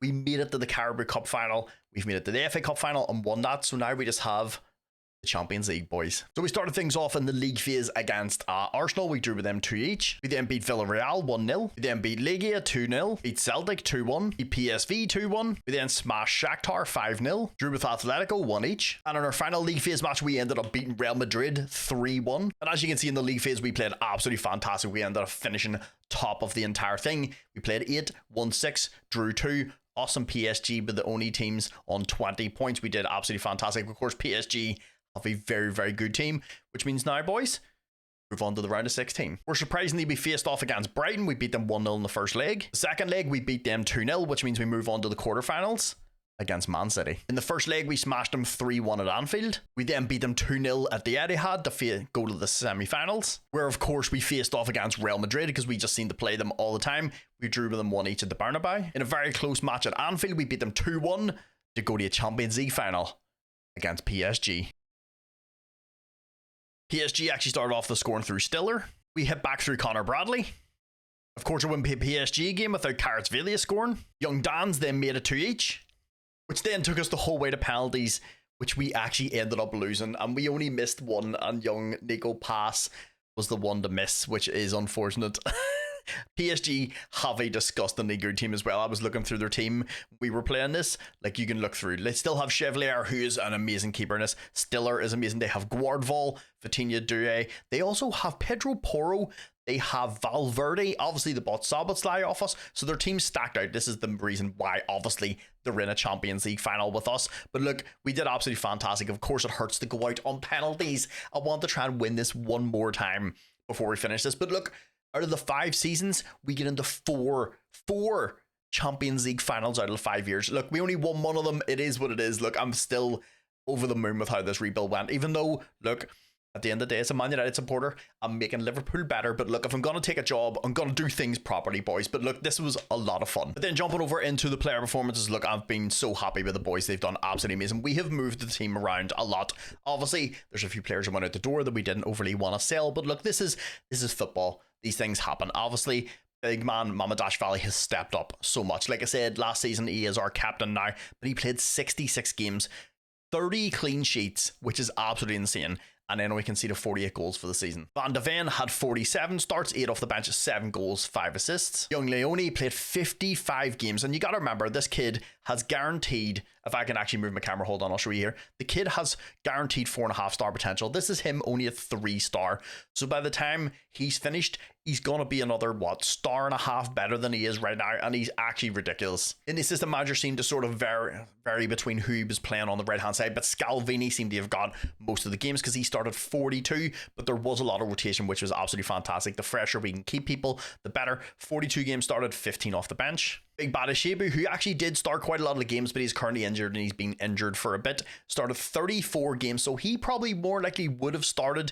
And then Scalvini obviously got more games with him being injured, but he had 21 off the bench, 3 goals, 3 assists. Konate then also started 39 games, 19 off the bench with 3 goals. Big Kirk has had a lot better season this season. He started 43 games, 15 off the bench. Obviously, him and Van de Ven swapped that sort of position. Honestly, this is something you could do. Them, both of them two can play on that left-hand side. He had 8 goals, 15 assists. Bradley had a wee bit of a quieter season, but all in all, very, very good. I say he had a quieter season. He had 10 goals and 11 assists in 48 games. I think the 10 goals is absolutely fantastic. Would have liked a wee bit more assists, but look, the man had 21 goal involvements from right back. Big Gravenberch, 54 games started, 2 goals, and near said 3, and then 13 assists. Isn't the cat who was obviously a wee bit more of the deeper out of our midfielders, because it's just, honestly, he's probably the most well-rounded out of the squad that we've got. 60 starts, because obviously we locked him in. 3 goals, 8 assists. Then, of course, our little maestro in midfield, Florian Wirtz, 51 games started, 9 off the bench, 18 goals, and 19 assists. Then, of course, the wee young midfielder we bought, Seo. I don't know how to say their first name. Is it Ko or Seo? I'm not too sure how to say it. Enrique. Actually didn't start any games, but he had 16 off the bench, so we got a decent amount of football. I actually seen he started in a couple of cup finals. Dan's was probably one of the most surprising ones, because he seemed to have started quite a lot of football, but look, I'm happy with that. Look, Dan's has developed very, very well. Look, he's only hit 3-star, but look, a very, very good squad player. His English is going to help with registration. Started 15 games, 11 off the bench, 12 goals, 1 assist. Then, of course, the big man up top, Nico Pass, has been, look, for a free player, even if you had to pay, he's easily £100 million player, easily. 56 games started, 36 goals and 18 assists, and absolutely disgusting. What's that, like 54 goal involvements in 56 games? A wild season. Of course, then young Castro, who we just brought in January, because of Ekatike and Isaac going, which honestly, joking aside, I'm not too sure how the season was going to go. I was actually a little worried because we couldn't get anybody in, and anybody I tried to bring in was just absolutely insane money. Lucky enough, Castro had a release clause, so we were able to get him in, but he started 26 games, 12 goals and 5 assists. Him and Paz up top together. Yeah, it's pretty disgusting. And this is a team, honestly, you can just, there's a lot of these players you can keep around for a very long time. You know my love for developing young players. The only person that's in here that's a wee bit older is obviously Kanate. Obviously, you're going to have to look to probably sell him on, because he's only got maybe a year and a half left of his contract in and around there. You could sell him on if you wanted, or just keep him on for a little bit of experience. The fantastic thing is we have a lot of very, very good players that can play in a bunch of positions. So you can, if you don't want to have to play like 3 or 5 at the back, whatever we want to class it as, you can go to a 4-2-3-1 or a 4-3-3. There's a lot of players in this team that are very interchangeable, and they can play in a lot of positions, so you can change the formation if you want. I know not everybody's a fan of like 3 at the back. Look, it's just my thing. I love to do it, and honestly, with the players that Liverpool had, it just suited them, and I wanted to get young Leone into the team, but I didn't feel comfortable to start putting them in a back 2, and obviously when we have Virgil van Dijk and Kanate, he's not going to get a lot of football, so the 5 at the back just seemed like a good idea, and obviously it worked out very, very well. But we do have some great young players at the team. You also have Ousmane Diao, who's another one that's absolutely fantastic. I managed to get him out on loan in January. He went off to Villarreal, played 7 games, 3 goals, 2 assists. The one that's absolutely fantastic is Oscar Spitten Nystan. I think that's how you pronounce his name. I once again was able to get him out on loan in January. He actually went to Villarreal as well, but he played 19 games, 6 goals, 4 assists. He has developed very, very well, and this is not even him at his max, as you can see. But then if you drop down even into the under 21s, you have some fantastic players. Harry Gray, another one that's absolutely fantastic. You have Ricardo Vasquez. I can't remember, did we buy him or did he come through the use? Did we buy him? Yeah, for 750,000. He's one to keep an eye on. This kid, I feel like, can be absolutely disgusting. He's got very, very good technical skills. His mentals are wild. He's got 20 determination. You also have Rio, I'm not going to try and pronounce his name, but the kid that's been here since the start of the save. Palacios, the keeper that we just got there. You also have Daniel Nelinger, another one that has a ton of talent, 6'1". Really, really good player, still has a ton of room to improve. We ended up getting him out on loan to Mallorca. As you can see, 32 games played, 10 goals. He's another one, like I said, if you want to switch to like a 4-2-3-1 or something, you need some wingers. There is a lot of good players on the team. He's got 18 dribble and 17 first touch. He's electric, a very, very good young player. Obviously, with us not playing wingers in this system, I've just been loaning them out anytime I can. You also have Andy Brown. There's a lot of really, really good players in the under 21s. The under 18s has some very, very good players in there as well. As you can see, a couple of 5 stars, a couple of 4.5 stars, and a couple of 3 stars. Obviously, I'll let you look through all these players. I don't want to show you every single player. We'll keep it as like a wee sort of surprise for you, but the team is absolutely stacked out. And then, like I said, if you go into the first team, there's everybody in here. You've still Bade Shebu, you've Akampong. Obviously, he's a wee bit more here for just sort of like squad registration. You've Bernal, Cal Enrique, Millie, Kwazani is another one, Dans, Diao, and then, like I said, the rest of the team. The first team is absolutely disgusting. You have a lot of players that are very, very young. You can keep around for a long time. Look, this has been fantastic. We've done so well. We won the league, 4 out of 5 years. We won the Carabao Cup a couple times, won the FA Cup a couple times. We get into 4 Champions League finals in 5 years. I think we did absolutely unreal. Obviously, I'm doing this rebuild because you all know, like I said, I lost a wee bet. But look, this was fun. I'm not one of those people like, I'm a Man United supporter, I'm never going to play with Liverpool. I'm just a lover of football, and I love playing Football Manager. This was actually a lot of fun. The joking aside, all at the start, look, I don't have any hatred for any clubs or any players. I'm not like that. Look, I'm just here to have a good time. But like I said, I hope you enjoyed this. I had an absolutely fantastic time. Like I said, save file for this will be available once this video goes live on top of the tactic. The corner routine that I was using, you could probably tweak it yourself, but I'll leave all that in the pinned comments down below so you can pick it up and get on. Like I said, obviously your goal is just to keep doing what I've been doing and obviously win the Champions League as many times as you want. Also, do you want to see how much money you've got in your transfer kitty? In your next transfer window, you have 713 million. Look, it's one thing I always try to do is make the club financially sound. Liverpool obviously have a lot of money, but I have made us a lot of money and not really overly spent that much money. So yeah, you can probably move this around. I think you can get close to about 800 million. So you can come into the club if there's players you want to buy, or maybe you just want to go out and buy Erling Haaland, you can. But boys, I think that's a fantastic spot to stop off for today's video. Thank you very much for watching. Remember, like, comment, subscribe. What if you fucking want to on YouTube? Have yourselves a fantastic day.